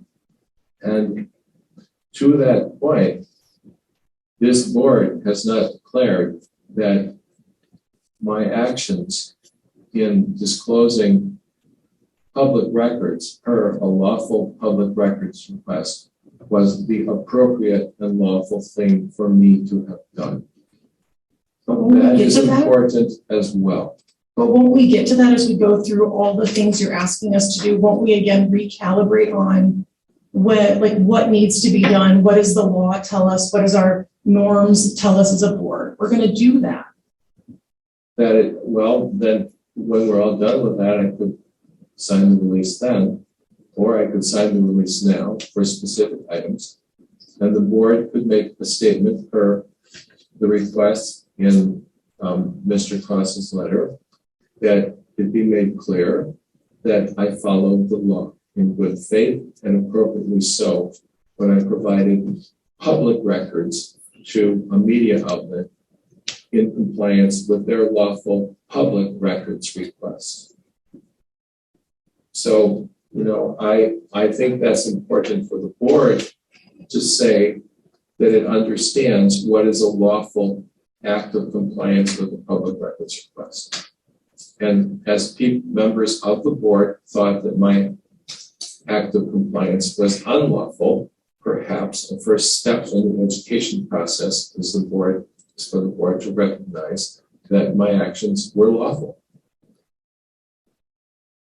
So if I could just jump in a bit, I do not have the same recollection of the meeting specifically that we are talking about.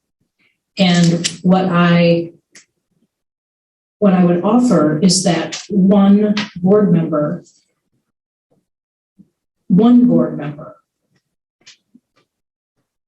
sent that message. The full board has not met on this topic except for today. The board president, in an email to me, I believe in January, stated that the content of the December 10th email from Amanda St. Hilaire of Fox 6 News, that content was only related to a public records request. The board president stated that the content of that December 10th email was discussed in exec session on December 9th. That content, as a discussion in the December 9th executive session, was unlawful. So, which is the interesting part about all this, is that often these things come down to recollections and memories, and somebody says, I remember this, and somebody says, I remember that. In this case, we have a written statement from the then sitting board president as to what was said in executive session.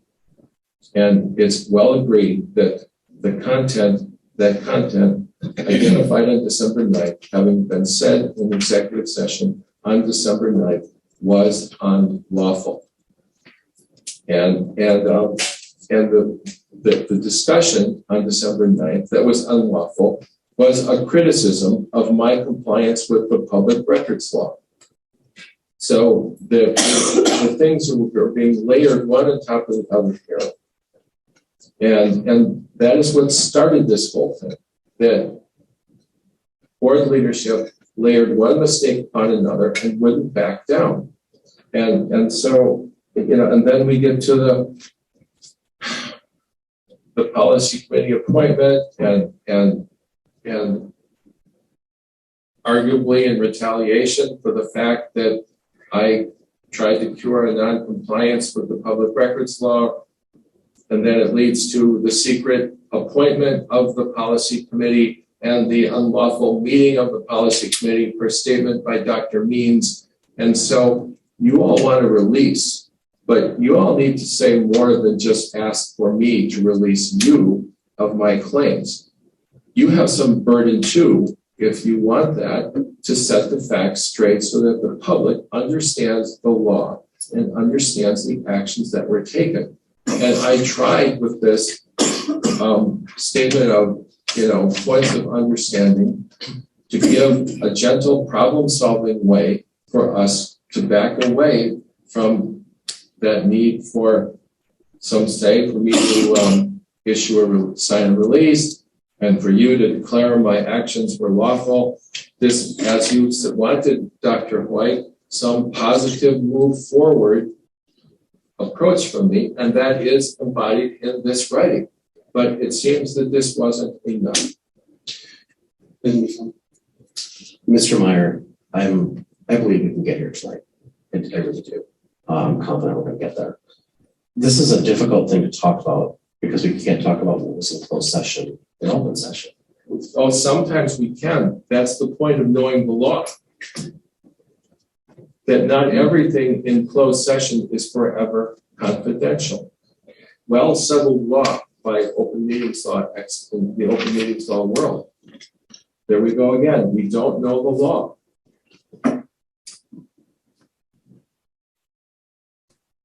So I just want to help you a little bit.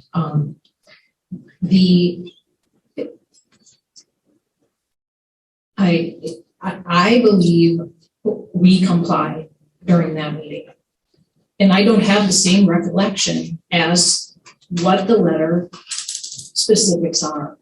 And it was one board member. I was unaware as a board member until your letter and correspondence had come through, and this is the first time that our full board is discussing this. So I really like what you laid out here, Mr. Meyer, because it really does give us a chance to clear this up as a board and help our discussions moving forward and listen to all the board members when they, you know, I don't know how I didn't know as a board member that this altercation had occurred. Do you remember during the December 9th meeting stating, and it was you, after I pushed back on the criticism of me, when I said something to the effect of discussion of board member conduct is not appropriate for executive session. If you want to discuss my conduct, agenda a public meeting and let's talk about it in public. Mrs. Neufeld, my recollection, it was that it was you who then said, point of order. So I understand you only have your recollection. I have my recollection, and my recollection of the content of the meeting is reported by the board president's email to me, where he pointed to the Amanda St. Hilaire email of December 10th, that December 10th email referenced only to public records compliance, and the then sitting president said that the content of the December 10th email was discussed in executive session. We have the emails, we have the agenda for the meeting, we have the minutes for the meeting. Everything is in black and white. I don't recall the same meeting, Well, sequence of events. Which is. And that's all I'll say Yeah. about it, because this is not a fact-finding Well, session. You know, Unfortunately, we want to work with you, and that's why we're trying to figure out how we can do that. Dr. Hoyt has really, I think she's provided a very nice summary, and I really would like to get past this, but I think, you know, it's truly unfortunate that this board member acted without the full board knowing. Well, and then it's truly unfortunate that the board president layered additional failings on top of it. And we just continue to layer one failing upon another, which in the whole bigger scheme of things in the open meetings law world, a one-off, good faith mistake, self-corrected is, I don't think, a big deal. But when you string a series of mistakes together, layered one on top of the other, it demonstrates a cultural problem. And so that is the peril we are in. The demonstration of a cultural problem that is referenced in the Ben Frost letter that is supported by emails. Ms. Brady. So I think there's a theme here, though, that you have frustrations, you have evidence that what we all remember, quite frankly, I can't even remember yesterday sometimes. That's why I do take notes, knowing that at any point, and I learned this from you, anybody could solicit my notebook. There's not that much exciting stuff in there, but I write things down because our world is chaotic and I need to write things down. There is a theme here in that most of your frustration, if I'm understanding, is between you and the former board president. No. Now you're digging the hole deeper again, because it is not frustration.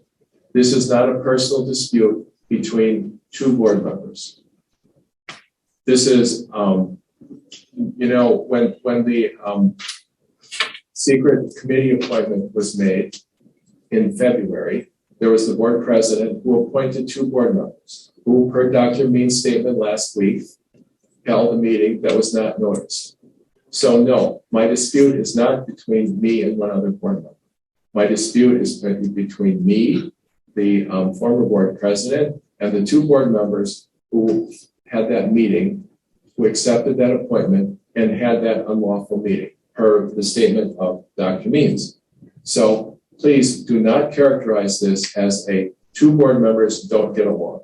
This is one board member identifying cultural problems with the board's operation under the Open Meetings and Public Records Law. That is what this is. and I'm trying to state factual information. I tried to give us all here an off-ramp with this very magnanimous, proactive statement, but it seems that it wasn't me who rejected this. It wasn't me who sliced and diced this. It wasn't me who said, and now we need a release. So we're down to the path that Dr. Hoyt, you said you didn't want to go down. Well, this was my walk-in opening statement, what was here, and you all wouldn't take it.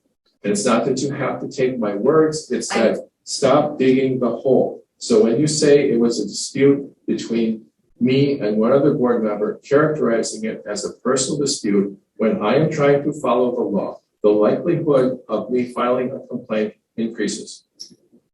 Mrs. Mr. Meyer, I am not, in all of the things you stated in the last 10 minutes, there was this connection back to the board president again and again, and about things that happened one after the other and continuing to cause the problems.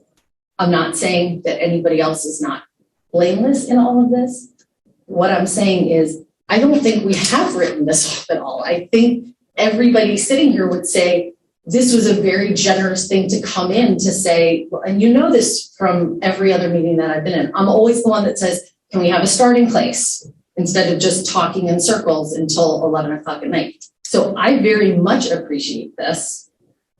We've gone through all of these things, and from my own understanding, there has been agreement to say, like, yes, we think these things should happen, they should be in place. Ms. Levinsky talked about how the things in point 2 would be covered in our conversation around the bylaws.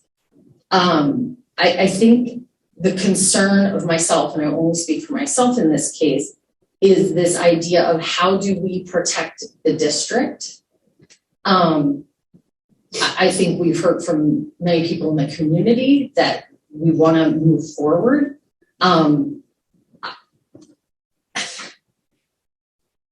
I want to focus on teaching and learning. I want to focus on student safety. I want to focus on student voice. I want to focus on paying teachers more. I want to focus on all those things. And I want to do it within the law. And so if I have screwed up, I will take accountability for that. And to use your words, in goodwill, I think there has to be some goodwill here towards the rest of us. There's a certain level of anger that I'm feeling that, please let me finish. Yes,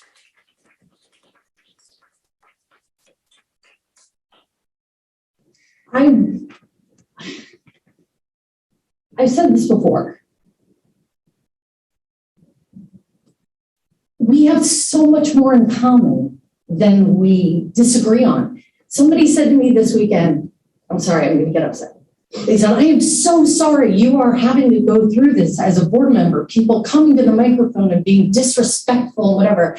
And I said, well, I appreciate your sentiment. Every single person that comes to the microphone that's upset is here because their kid's not getting what they need. And they have a right to stand there and be angry and frustrated.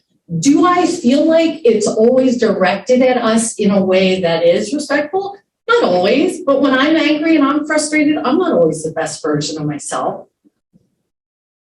We can do better. Have I been the best board member? No, I was exactly where Jenny was a couple of years ago, where I was like, okay, how do I learn about all this stuff? You actually taught me more about number 2 than probably anybody else on this board. But you learn this stuff by going through it. And we have made some mistakes, but we have got to move forward, or I will not be sitting in the seat anymore, because this is getting to, I just want us to move forward. And I feel like this actually is getting us there. So if you feel like we are poo-pooing this, you are not hearing what folks are saying, because what is in here is all things that we should be doing, not could be doing, we should be doing. But we've just got to move forward. And this whole idea of potential future litigation, just feels like leaving the room would feel bad. That's why I do appreciate Mrs. Levinsky talking about it's not saying anything, it's saying the stuff that's in here, but you know, you have to do what you have to do. And I appreciate that you are representing your seat and I am representing my seat. This is a whole lot more complicated than anybody sitting out there understands.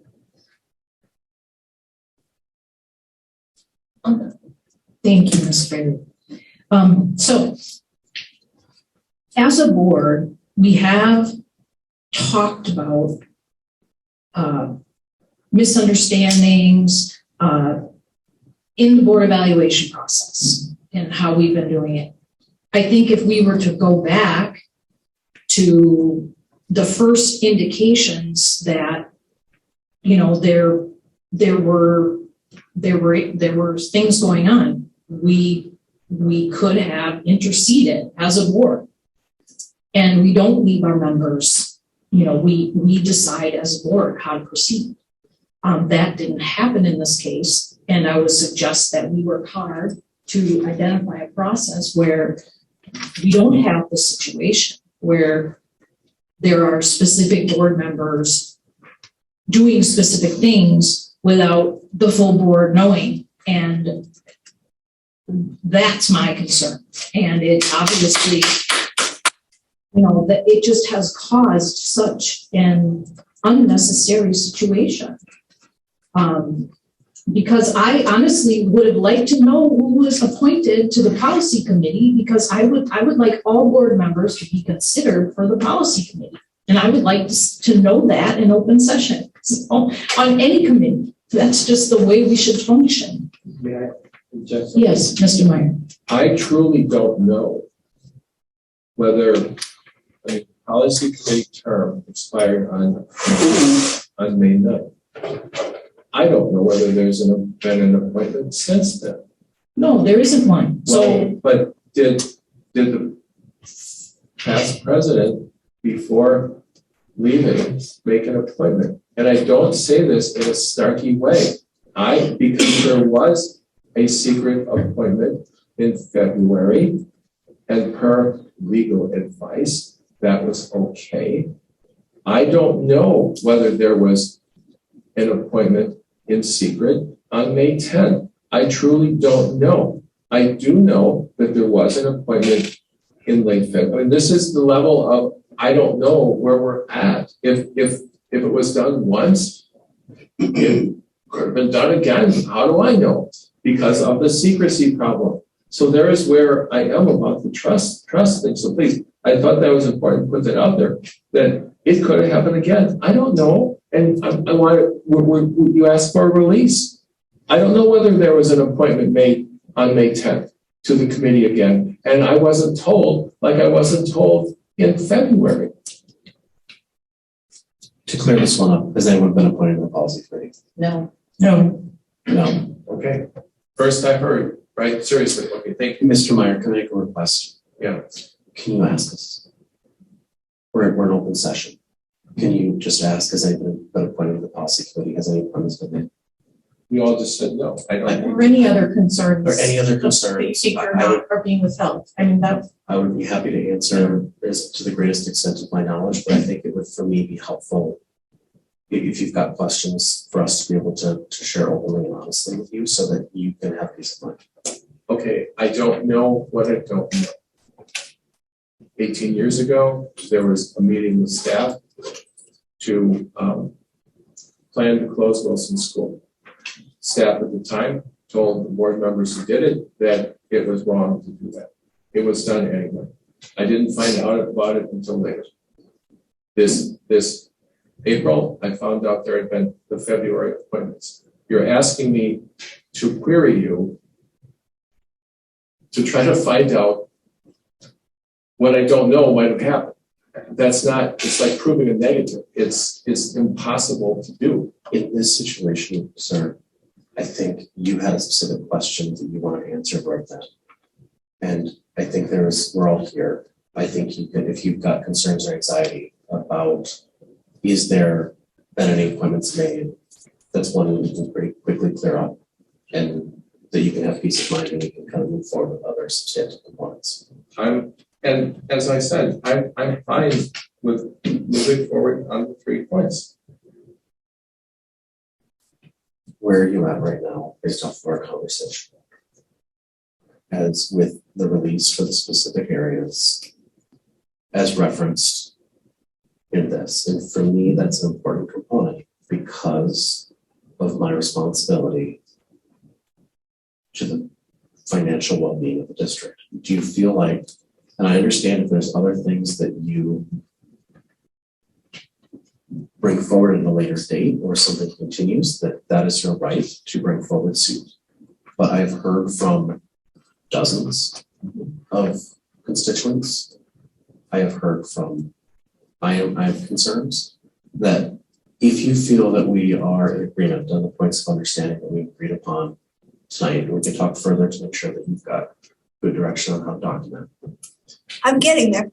I know we're not there yet, but that if you feel like the resolution that you brought forward and that we collectively agreed to everything as articulated in the crosswalk firm, and I would say that there is a lot of things we collectively need to be committed to unraveling, to discussing, because it's all there together. And what I would commit to you is that I'm committed as a colleague to listen, to work through, to extend goodwill, to assume goodwill, and for us to be able to move forward so that we can serve the community.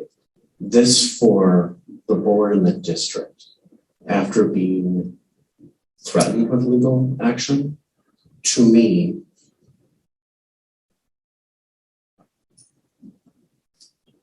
I think our one of our goals tonight, to the point where we're doing this in public session and not in closed session, which is also an option, as I understand, is to be able to demonstrate how can we collaboratively work together through differences to learn, to grow, and how do we move forward? And for me, it would seem that a release is an important component of this, both for me, for the district, and the community members who I'm certainly very focused on this. So that's where I want to check in, find out where you're at. What more might be done? I'm hearing, may I speak? Certainly. I'm hearing input from community members as well. And the input is about, I don't understand what the financial jeopardy is to the district. That if the board is subject to a complaint, a valid legal complaint for wrongdoing, if in fact, if there was wrongdoing, I don't see the wisdom from my seat in giving a release when I'm not sure. I mean, I give up my ability to challenge things I might find out later.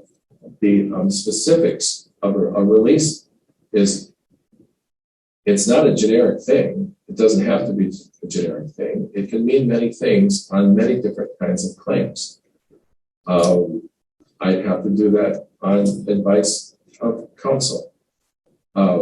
A point that troubles me is that the board was told of the secret appointment at the end of April, and the president who made those appointments received 5 votes to return in office. That was just discouraging. And so I didn't understand that vote. And when there had been all this divisive past with respect to the operations of the board. And so now that an actual complaint is at hand, suddenly it's a different tune. That it's almost like I'm hearing, your words now are consistent with your actions of the past, and that makes trust difficult. So the subject of a release, I'm open to that. I would have to be on advice of counsel. And so I didn't think counsel was necessary tonight for me. Perhaps that was a mistake. So that's pretty much all I can say tonight. I can't commit to anything that amounts to a assigned legal release, holding this office without consultation with legal counsel. What I believe I hear you saying is it something that you would consider upon conversation with legal counsel? Yes. Thank you. Because I don't fully understand the implications of it tonight. So I don't want to lead people to believe I'm committing to something when I don't understand. I wouldn't understand what I would be saying. There at some point, if members of the community can file a complaint, what difference does it make if I sign a release or not? But I would think, well, sure, sign the release, Mike, because if things go wrong, it's not just up to me. So on the other hand, there is not about me. I mean, this is the heat of the kitchen, as Harry Truman said. The idea that my actions in December were proper. If for the board to, and I don't mean a vote or something, I mean that you learned about the law as we went through this. And that you learned that what you thought was not okay, well, it was actually my duty to do that. And that was why I did it. So if I came to understand that you understand that I wasn't being reckless or irresponsible or putting the district in financial jeopardy, then there is more confidence in me that we are in a better place. And I agree. This is one of many things we need to work through. And we will work through all of those through mediation and negotiation and listening. And I'm sure many people will come to recognize the areas where they can grow and learn. And behaviors and decorum and relationships. Ms. McPhone has been calling for a board something up for many months tonight. I'm on record of agreeing with that. And they are all interwoven. I think there's a lot of, my hope, grace being given from all perspectives this evening. And I hope that that's coming out in the community. So my hope is that you will consider the release. I will support what we have discussed tonight with that release. I do not know if I would support it without that release. I would need to confer with legal counsel on that to have a better understanding in my fiduciary responsibility to the district. So I'm not saying yes or no, but I think similar to you, I just need to have a better understanding of where things are at. Every time I get to talk with legal counsel, so I will take advantage of that opportunity. But if you would go back and consider this with your legal counsel release, I'm there of doing these things. I believe that these are things that in many cases we do most of the time, that in some cases we may not do as well as we could, and we should do 100% of the time all of these things in some form support. Dr. Madam Chair. Yes. Again, I apologize if I'm overstepping. You can all tell me. Lori, Ms. Lipinski, what if there was a clause in this document? Because I'm looking at the 3 points of understanding. I would assume that even if we started, I think we would want to wait until the 7th board member was on the board to start this work potentially, that it would take at least 90 days to 120 days. It's a 3 to 4 month commitment to doing this work.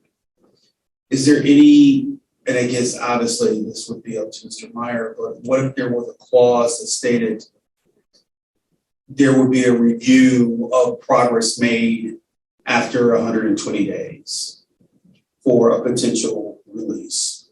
Does that get us closer to some level of understanding? Because what I'm hearing is that Mr. Meyer doesn't want to just talk. He wants to see action. He wants to see that there's progress being made. So To that end, what if there was language that actually embedded, and candidly, it goes to Ms. Munfield's request that she's been making for months now of, it would also coincide with some level of evaluation of the board in its effectiveness. So what we could do, I'm just thinking off the top of my head, so bear with me. What we could do is enter into an agreement with Mr. Meyer wherein the board agrees to do X, right? And I think I'm gonna need a little bit of clarity, but I've written some things down. And in exchange, what we could say is, if Mr. Meyer were agreeable, Mr. Meyer agrees not to pursue any legal claims for X, 90 days. At which point, and then what?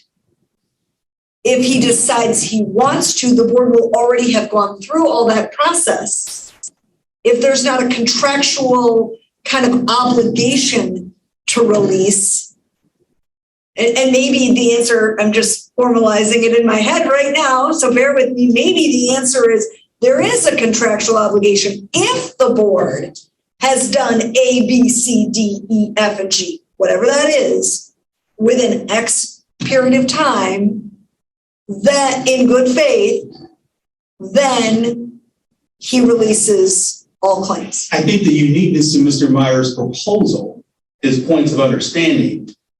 As I've been listening to him this evening, he is stating that even if he or someone else does proceed with claims, if this is accomplished, then it protects the district, because even when the claims come, you can use it to say, yes, we acknowledge, and it's been stated tonight as well, we acknowledge mistakes have been made. If you're going to pursue your claims, please know we have done, we've done 1, 2, and 3 to rectify the situation in the future. So I'm not sure I agree with that statement. Okay. Just so you understand. Yes, ma'am. Okay? Yes, ma'am. But I'm not going to debate it legally. Yes, ma'am. An open records violation is an open records violation. An open meetings violation is an open meetings violation. What you do to rectify doesn't change that analysis. Now, it may impact what a decision maker decides to do relative to a consequence. Yes. That's certainly possibly true. The remedies for open meetings and open records violations are fairly straightforward, and they don't generally depend on, there certainly is kind of this forfeiture aspect where board members could receive forfeitures, but a court can kind of consider your intent in deciding whether to issue a forfeiture, and maybe what you do with respect to kind of ameliorating the alleged problem could impact a court. So there's some squishiness there, but I'm just going to say an open records violation is an open records violation. What you do to address it does not change what happened. And as you can tell from the conversation today, there are different recollections. So board, you're not going to resolve tonight whether there was an open records or an open meetings violation. And I, for one, would encourage you not to go there. Okay? Let me answer your question by saying, I believe you have 2 approaches if your goal is to compromise. One possible approach is to give Mr. Meyer time to consult with his legal counsel. I'm a big advocate to talking to your lawyer. I understand as the lawyer. It's very rare that I give legal advice in open session, by the way. So I'm really trying to kind of play a middle ground here. One possible approach is to give Mr. Meyer some time.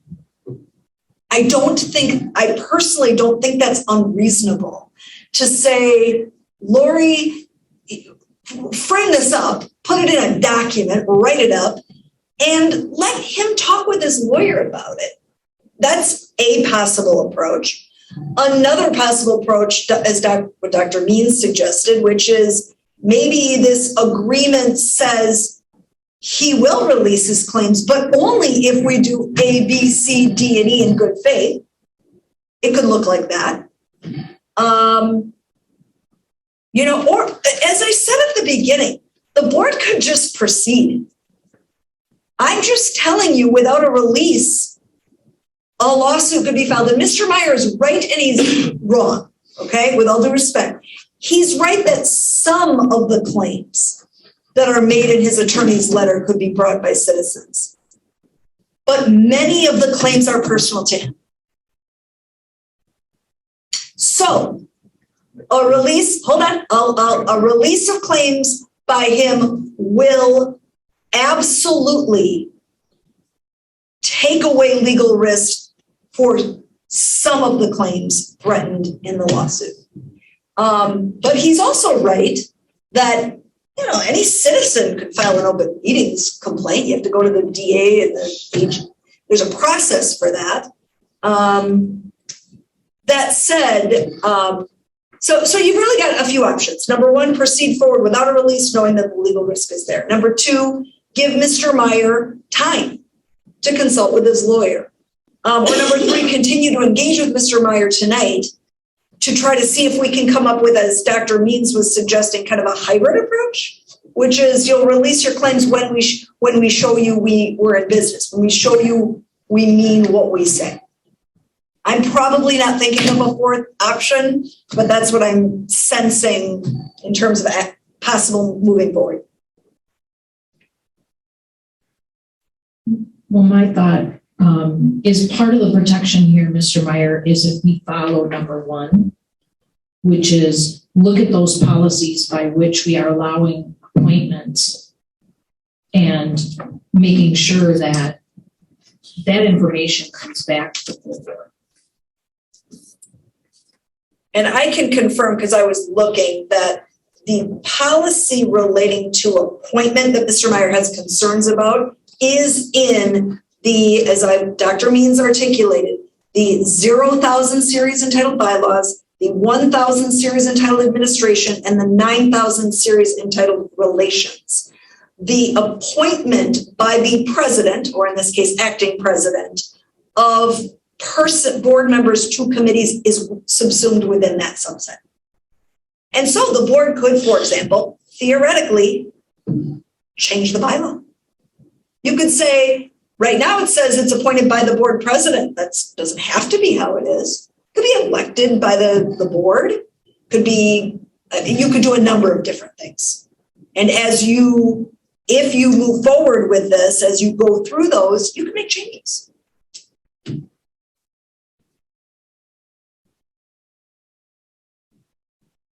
Is that agreeable, Mr. Meyer? Well, that's a lot to unpack. I mean, I agree, you know, I agree with your perspective. Because we felt that we weren't happy with how this appointment stuff was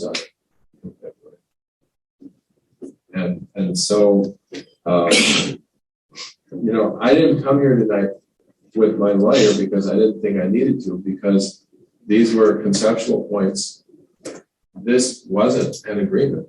That, you know, look at the wording. It said, you know, items of understanding, kind of diplomatic terms. As you know, this is what we're going to work on, and implementation action would be later on the correct processes. You know, exactly what this would mean. It's not really clear. It's more of a statement of, yeah, we see we got to work on these three things, and let's start moving in that direction. The specifics of a release, as you said, it can mean different things. I can't speak to that tonight without legal counsel here. I'd be a fool to do that. So, you know, do I want to consider trying to find a solution? Absolutely, yes.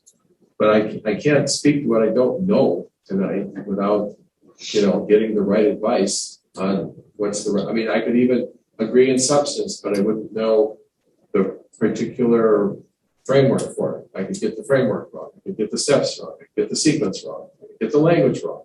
So, you know, and to agree to something that's not even written out here tonight, I can't agree to something that's not even written out here tonight. Lead everybody to believe tonight, Mike Meyer agreed to a release, and suddenly we get hang-ups on specific language, and oh, Mike Meyer lied. And it's like, well, no, I don't know what I'm agreeing to tonight. Do I want to find a way to move forward? Absolutely, sure. You know, and it's to me, the concern is the open meetings and public records law.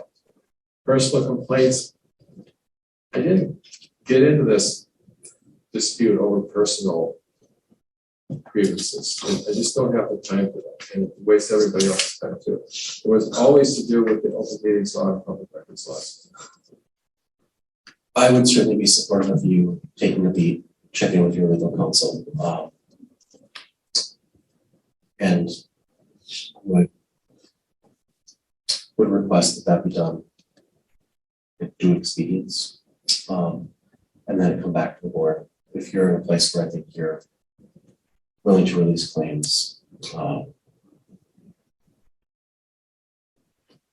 think there's a determination of figure out what you'd be releasing claims to and all those considerations.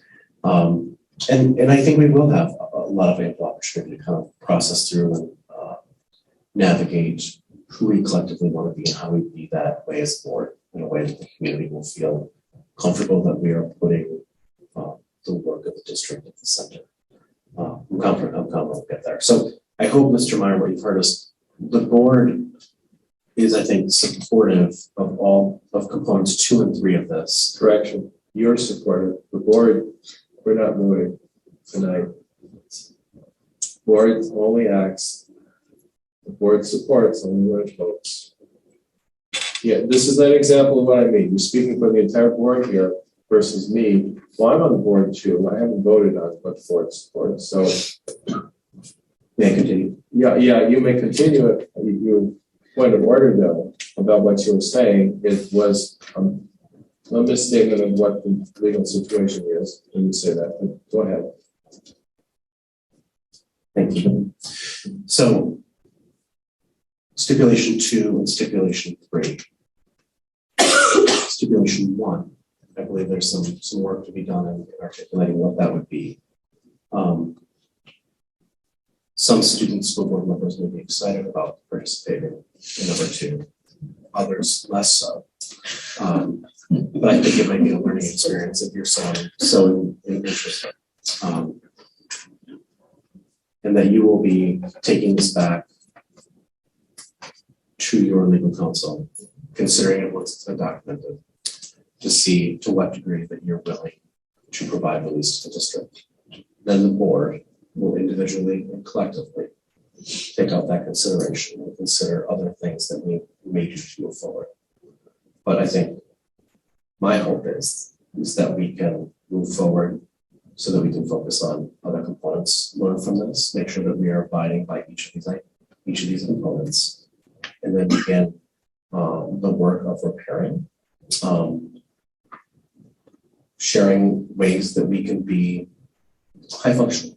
I think, Dr. Hogue, your component on how to be a high functioning team. Dr. Means, I'm going to keep going back to the book that you shared upon your arrival. I don't know if Dr. Hogue has that one yet. Great reading on kind of the role of boards and how we can operate effectively.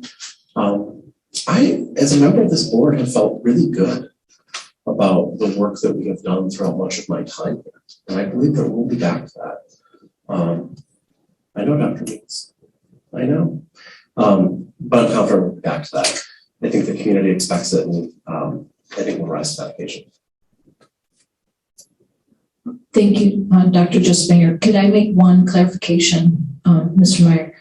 You had requested to meet with legal counsel.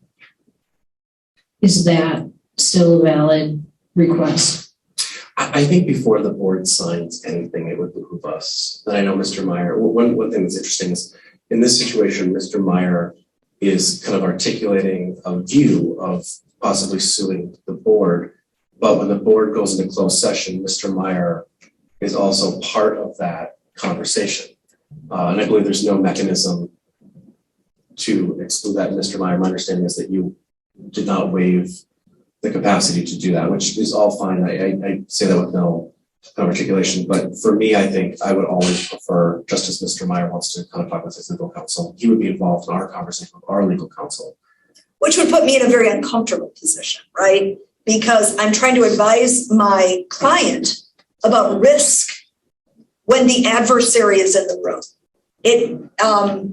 I think anyone in this room can understand how that's difficult, but it's difficult for you, not for me, because I want to give you the best advice I can. And I want to be accurate about both the facts and the law. But when the adversary is in the room, I have to be very careful about what I say, because everything I say can and will be used against all of you.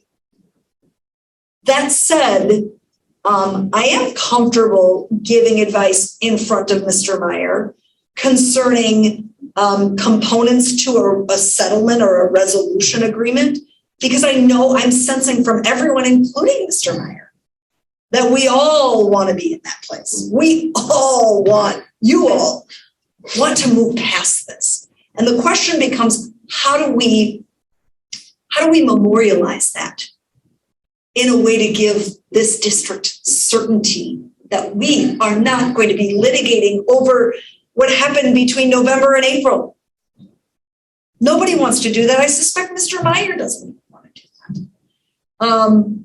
So I believe I have a path forward with the components you all have articulated today to get you there. I'm just not sure Mr. Meyer, and Mr. Meyer has every right to talk to his lawyer about that. And I don't begrudge him at all for that. I just want to make sure, if I could have 2 minutes of the floor, here's what I've written down. And I know there's no vote, but I'm hearing consensus. I will try to memorialize this, and then Mr. Meyer can talk with his lawyer, but I want to make sure I've got the components right. Number one, the policy committee is going to be paused until point 2, which is, and I've revised it a little bit per Mr. Meyer's suggestion, but it's got all the components. The board as a whole will seek to review board policies in the 1,000, 1,000, and 9,000 series with specific eye toward evaluation / training of points 2A, B, C, and D. And in conjunction with that review, the board will receive training on the role of the superintendent as the chief executive officer and how board members give direction to the superintendent, specifically as it relates to getting legal advice, which is, I believe, what spawned this issue. And not to have individual board members going to the superintendent. Now, I pause because board members call the superintendent all the time. Where's this policy, or where do I find this, or what do you recommend I do for that? That's going to happen. And I don't think the intent of anyone here is to stop that. Likewise, and I must be clear, you must give Dr. Means the authority to consult with legal counsel. Some student comes into school with some weapon. What do I do? He's got to have the authority to talk with your legal counsel. I think the intent of point 3 is with respect to the engagement of legal counsel on matters that an individual board member is seeking direction or solicitation from. I believe that's the intent here. And I think that's a fair point, and we can put that in the agreement. So that's what I've heard. That's what I'll try to memorialize. Please, with a release, the degree to which Mr. Meyer has not committed to tonight, but will consult with his lawyer. But if I have inaccurately summarized what you guys have been talking about, I can't read minds. I'm going to try to memorialize that as best I can. But please tell me if I've got any of that, the big picture items, inaccurate. Mr. Meyer. Clarification on the seeking of legal counsel. As board president, questions come up. The board president seeks counsel as to whether something is an issue or not. For the board president to act as board president on advice of counsel without consulting the rest of the board with how I operated as president is a step too far. That the president starts to take substantive acts without consulting with the full board. So there's a nuance there. I think it's an important nuance. I don't know how you write it down. So I don't understand that. Yeah. Like, if you want me to write something. No, it's not. Like, it's not I didn't necessary. understand It's what you not- were saying. It's not just, if the board president seeks to find out whether a committee can be appointed in secret. Answer from legal counsel is yes. Then the president proceeds to appoint the committee in secret, but doesn't inform the whole board. So my answer to that would be amend your bylaws to require that the board president, I mean, there's a really simple solution. I'm gonna be real clear about this. Okay, If you as a board want your procedure to require the board president to notify the board in open session of committee selection, just say that in your bylaws. I don't know how else. And by the way, bylaws are in the 1,000 series, which you guys, as a board as a whole, not in the personnel committee, if you enter into this agreement, that's going to be something you all decide. So that's like an easy fix in my view, but maybe I am oversimplifying this. Well, there's more involved. There were other decisions of substance made by administration after receiving legal advice, and the board was so it's a way bigger issue for that specialized meeting. I do have a question, and I don't want to misstate someone's position. So I'm not being accusatory. I want to be sure I understand it. There's Dr. Jessup Anger's statement that unless, to the effect of, correct me if I'm wrong, that moving forward on any of this is contingent on Mike Meyer signing some waiver of unknown scope and proportions and details.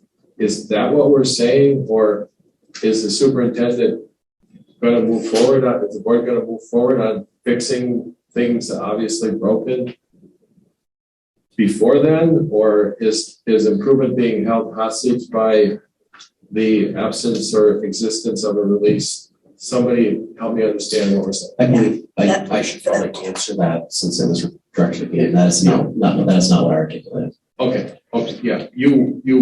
What I'm hoping is them giving you space to speak with your legal counsel in the pursuit of a release.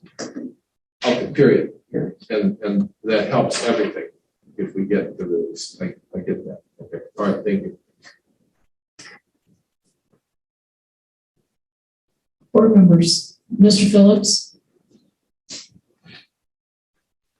Sounds like we have a good pathway forward.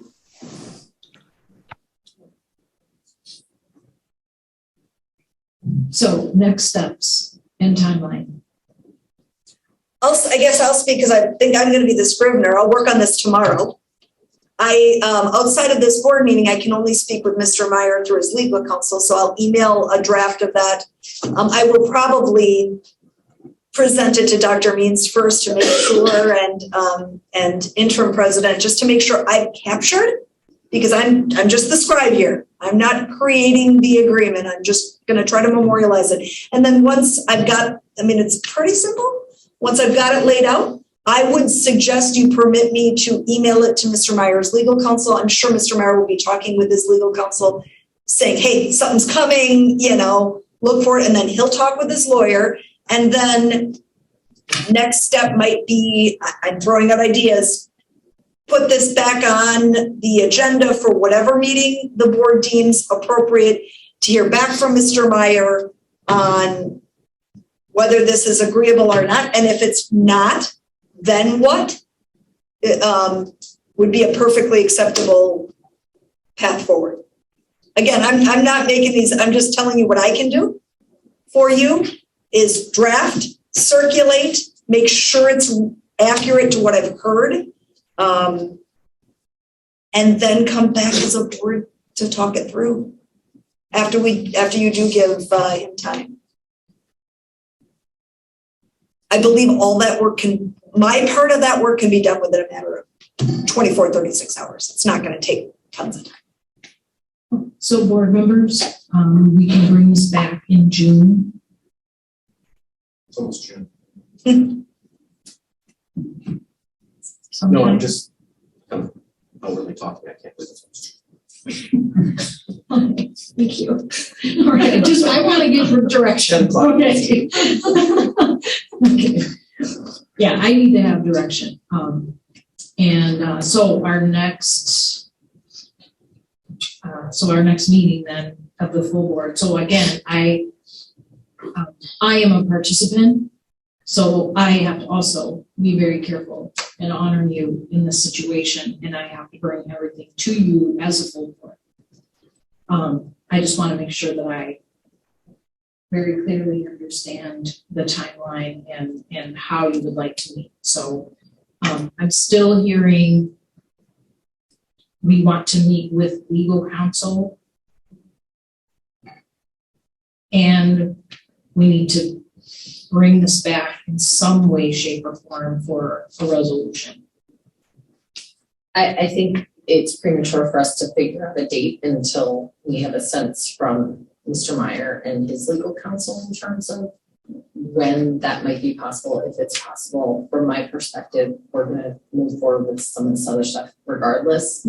I can't see it happening in our next meeting, but I will just say June 13th feels really far away. But I think literally every other night we have open house, special ed, strategic planning, you name it, we have it, art show, human growth and development committee. So that may be the earliest we could talk about it. Well, I just don't want to have an unmet expectation out there either. Yep. But we did discuss that our newly seated board member would be here by July. Yep.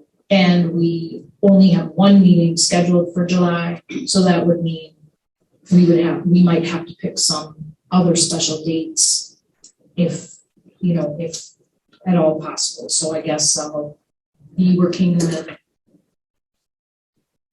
Ms. Newman for some other dates, but I guess, we want all 7 board members to receive the training, is what I'm understanding as well from the board. And possibly the students. And students, of course. Yes. Always you're included. It's creating a really good one. Yeah, to advise, yeah. Lori, may I ask you a question? Absolutely. So you're gonna write up this understanding, Yes. which this will be obsolete. Now you'll write up. Although I'm going to use some of your language. Oh, But that's yes. whatever works. And so you're gonna write up something that's per your scribing. This is what I'm going to do my best. kind of sort of what we're gonna say. And you're gonna send it to Ben Cross. Correct. And he's gonna call me Correct. and he's gonna give me advice. And we're gonna talk release. And I'm gonna say, what does this mean? Because I don't know. I really don't, because it'd be foolish for me to agree to something tonight and not knowing what I agree to, especially dealing with a very skilled lawyer, and I'm a layperson in this topic, so I'm not going to agree to anything, right, until I talk to my skilled lawyer. So what if it goes well? Happy That's path. a great question. Happy path. What if it goes well, and what can we hope for process? Well, let's talk about that. If it goes well, it could come back on kind of a consent agenda type function for a quick resolution of the board. If I've done my job to scribe up what I believe is what's been talked about, and Mr. Meyer through his lawyer, and by the way, lawyers will wordsmith things. I'm not worried about that. That happens, okay? But let's just say after some wordsmithing, they say, yep, we'll sign this. I don't know what's on your agendas, but the answer to your question is I would advocate to bring it back to the board at the soonest possible time, because if there's no dispute, it should be kind of a consent. I don't know if you guys do consent agenda or a very quick action item. Yeah. I'm going to raise my hand because I'm prone to jumping on people. So it'll be okay. I mean, to everybody's point, we need to get off the adult issues and work on kid issues. this could be consent agenda thing. It's no point to wordsmith down to the line item what we're gonna do. We're gonna fix this, right? Yeah. Okay, and then I'm gonna say, okay, we're gonna fix this. I don't need to have any claims against anybody. I'm all done. Consent agenda. Don't need to talk. It's just people, you see it on the consent agenda, you know, boom, there it is. They figured it out. Now they're working on stuff. Is that? I think that's accurate, and it would permit the board to begin the work outlined in the agreement. In particular, what we've articulated, what you guys have talked about, it would permit that sooner rather than later. Now, to Mr. Meyer's point, I think he's right. You're going to want to have that 7th board member before you start the training. Yeah. So you're in a little bit of a holding pattern, just a little bit, but come July, you'll be ready to go. That's details. Yeah. They can start the policy work on these items. Yeah, they can start review of those. So Good we can point. start making progress. So that's happy path. I don't see much likelihood of an unhappy path. I don't know though, but Sure. they don't know what I don't know. Okay. And for anybody who wonders how does the board go for hours and hours in these exec sessions when we're doing hearings, things like this? How do they go till 2 in the morning or whatever? This is how it happens. So. I would also add that we can start to work on the board process items as well, right away, with the agendas and some of those in-service topics in parallel. For improvements. Feedback. One of the things that you board members can do, this is just a little piece of advice, unrelated to my work. One of the things you can do is knowing that the zeros, the 1000s and 9, you should look at those policies. Like if you have an issue with you want the board, the appointment to committees to look different. What does the bylaw say? How would I recommend it be changed? Come to the board with your ideas. It will make you move faster. If you don't just kind of come in like, let's read this. Read them and, redline them according to what you would prefer. It will, I promise you, it will make your process go quicker. Thank you. Is there any other student comment or questions? Okay. Any other board comment or questions? Dr. Mead? Okay. Thank you. Then I would ask for a motion to adjourn. Thank you, Dr. Jusbanger. May I have a second? Second. Thank you. And it's 10:13. Ms. Newman, would you call the roll, please? Ms. Braley? Yep. Dr. Hoy? Yes. Dr. Jessup? Yes. Mr. Meyer? Yes. Mr. Phillips? Yes. Ms. Minko? Yes. And we are adjourned. Thank you, everyone.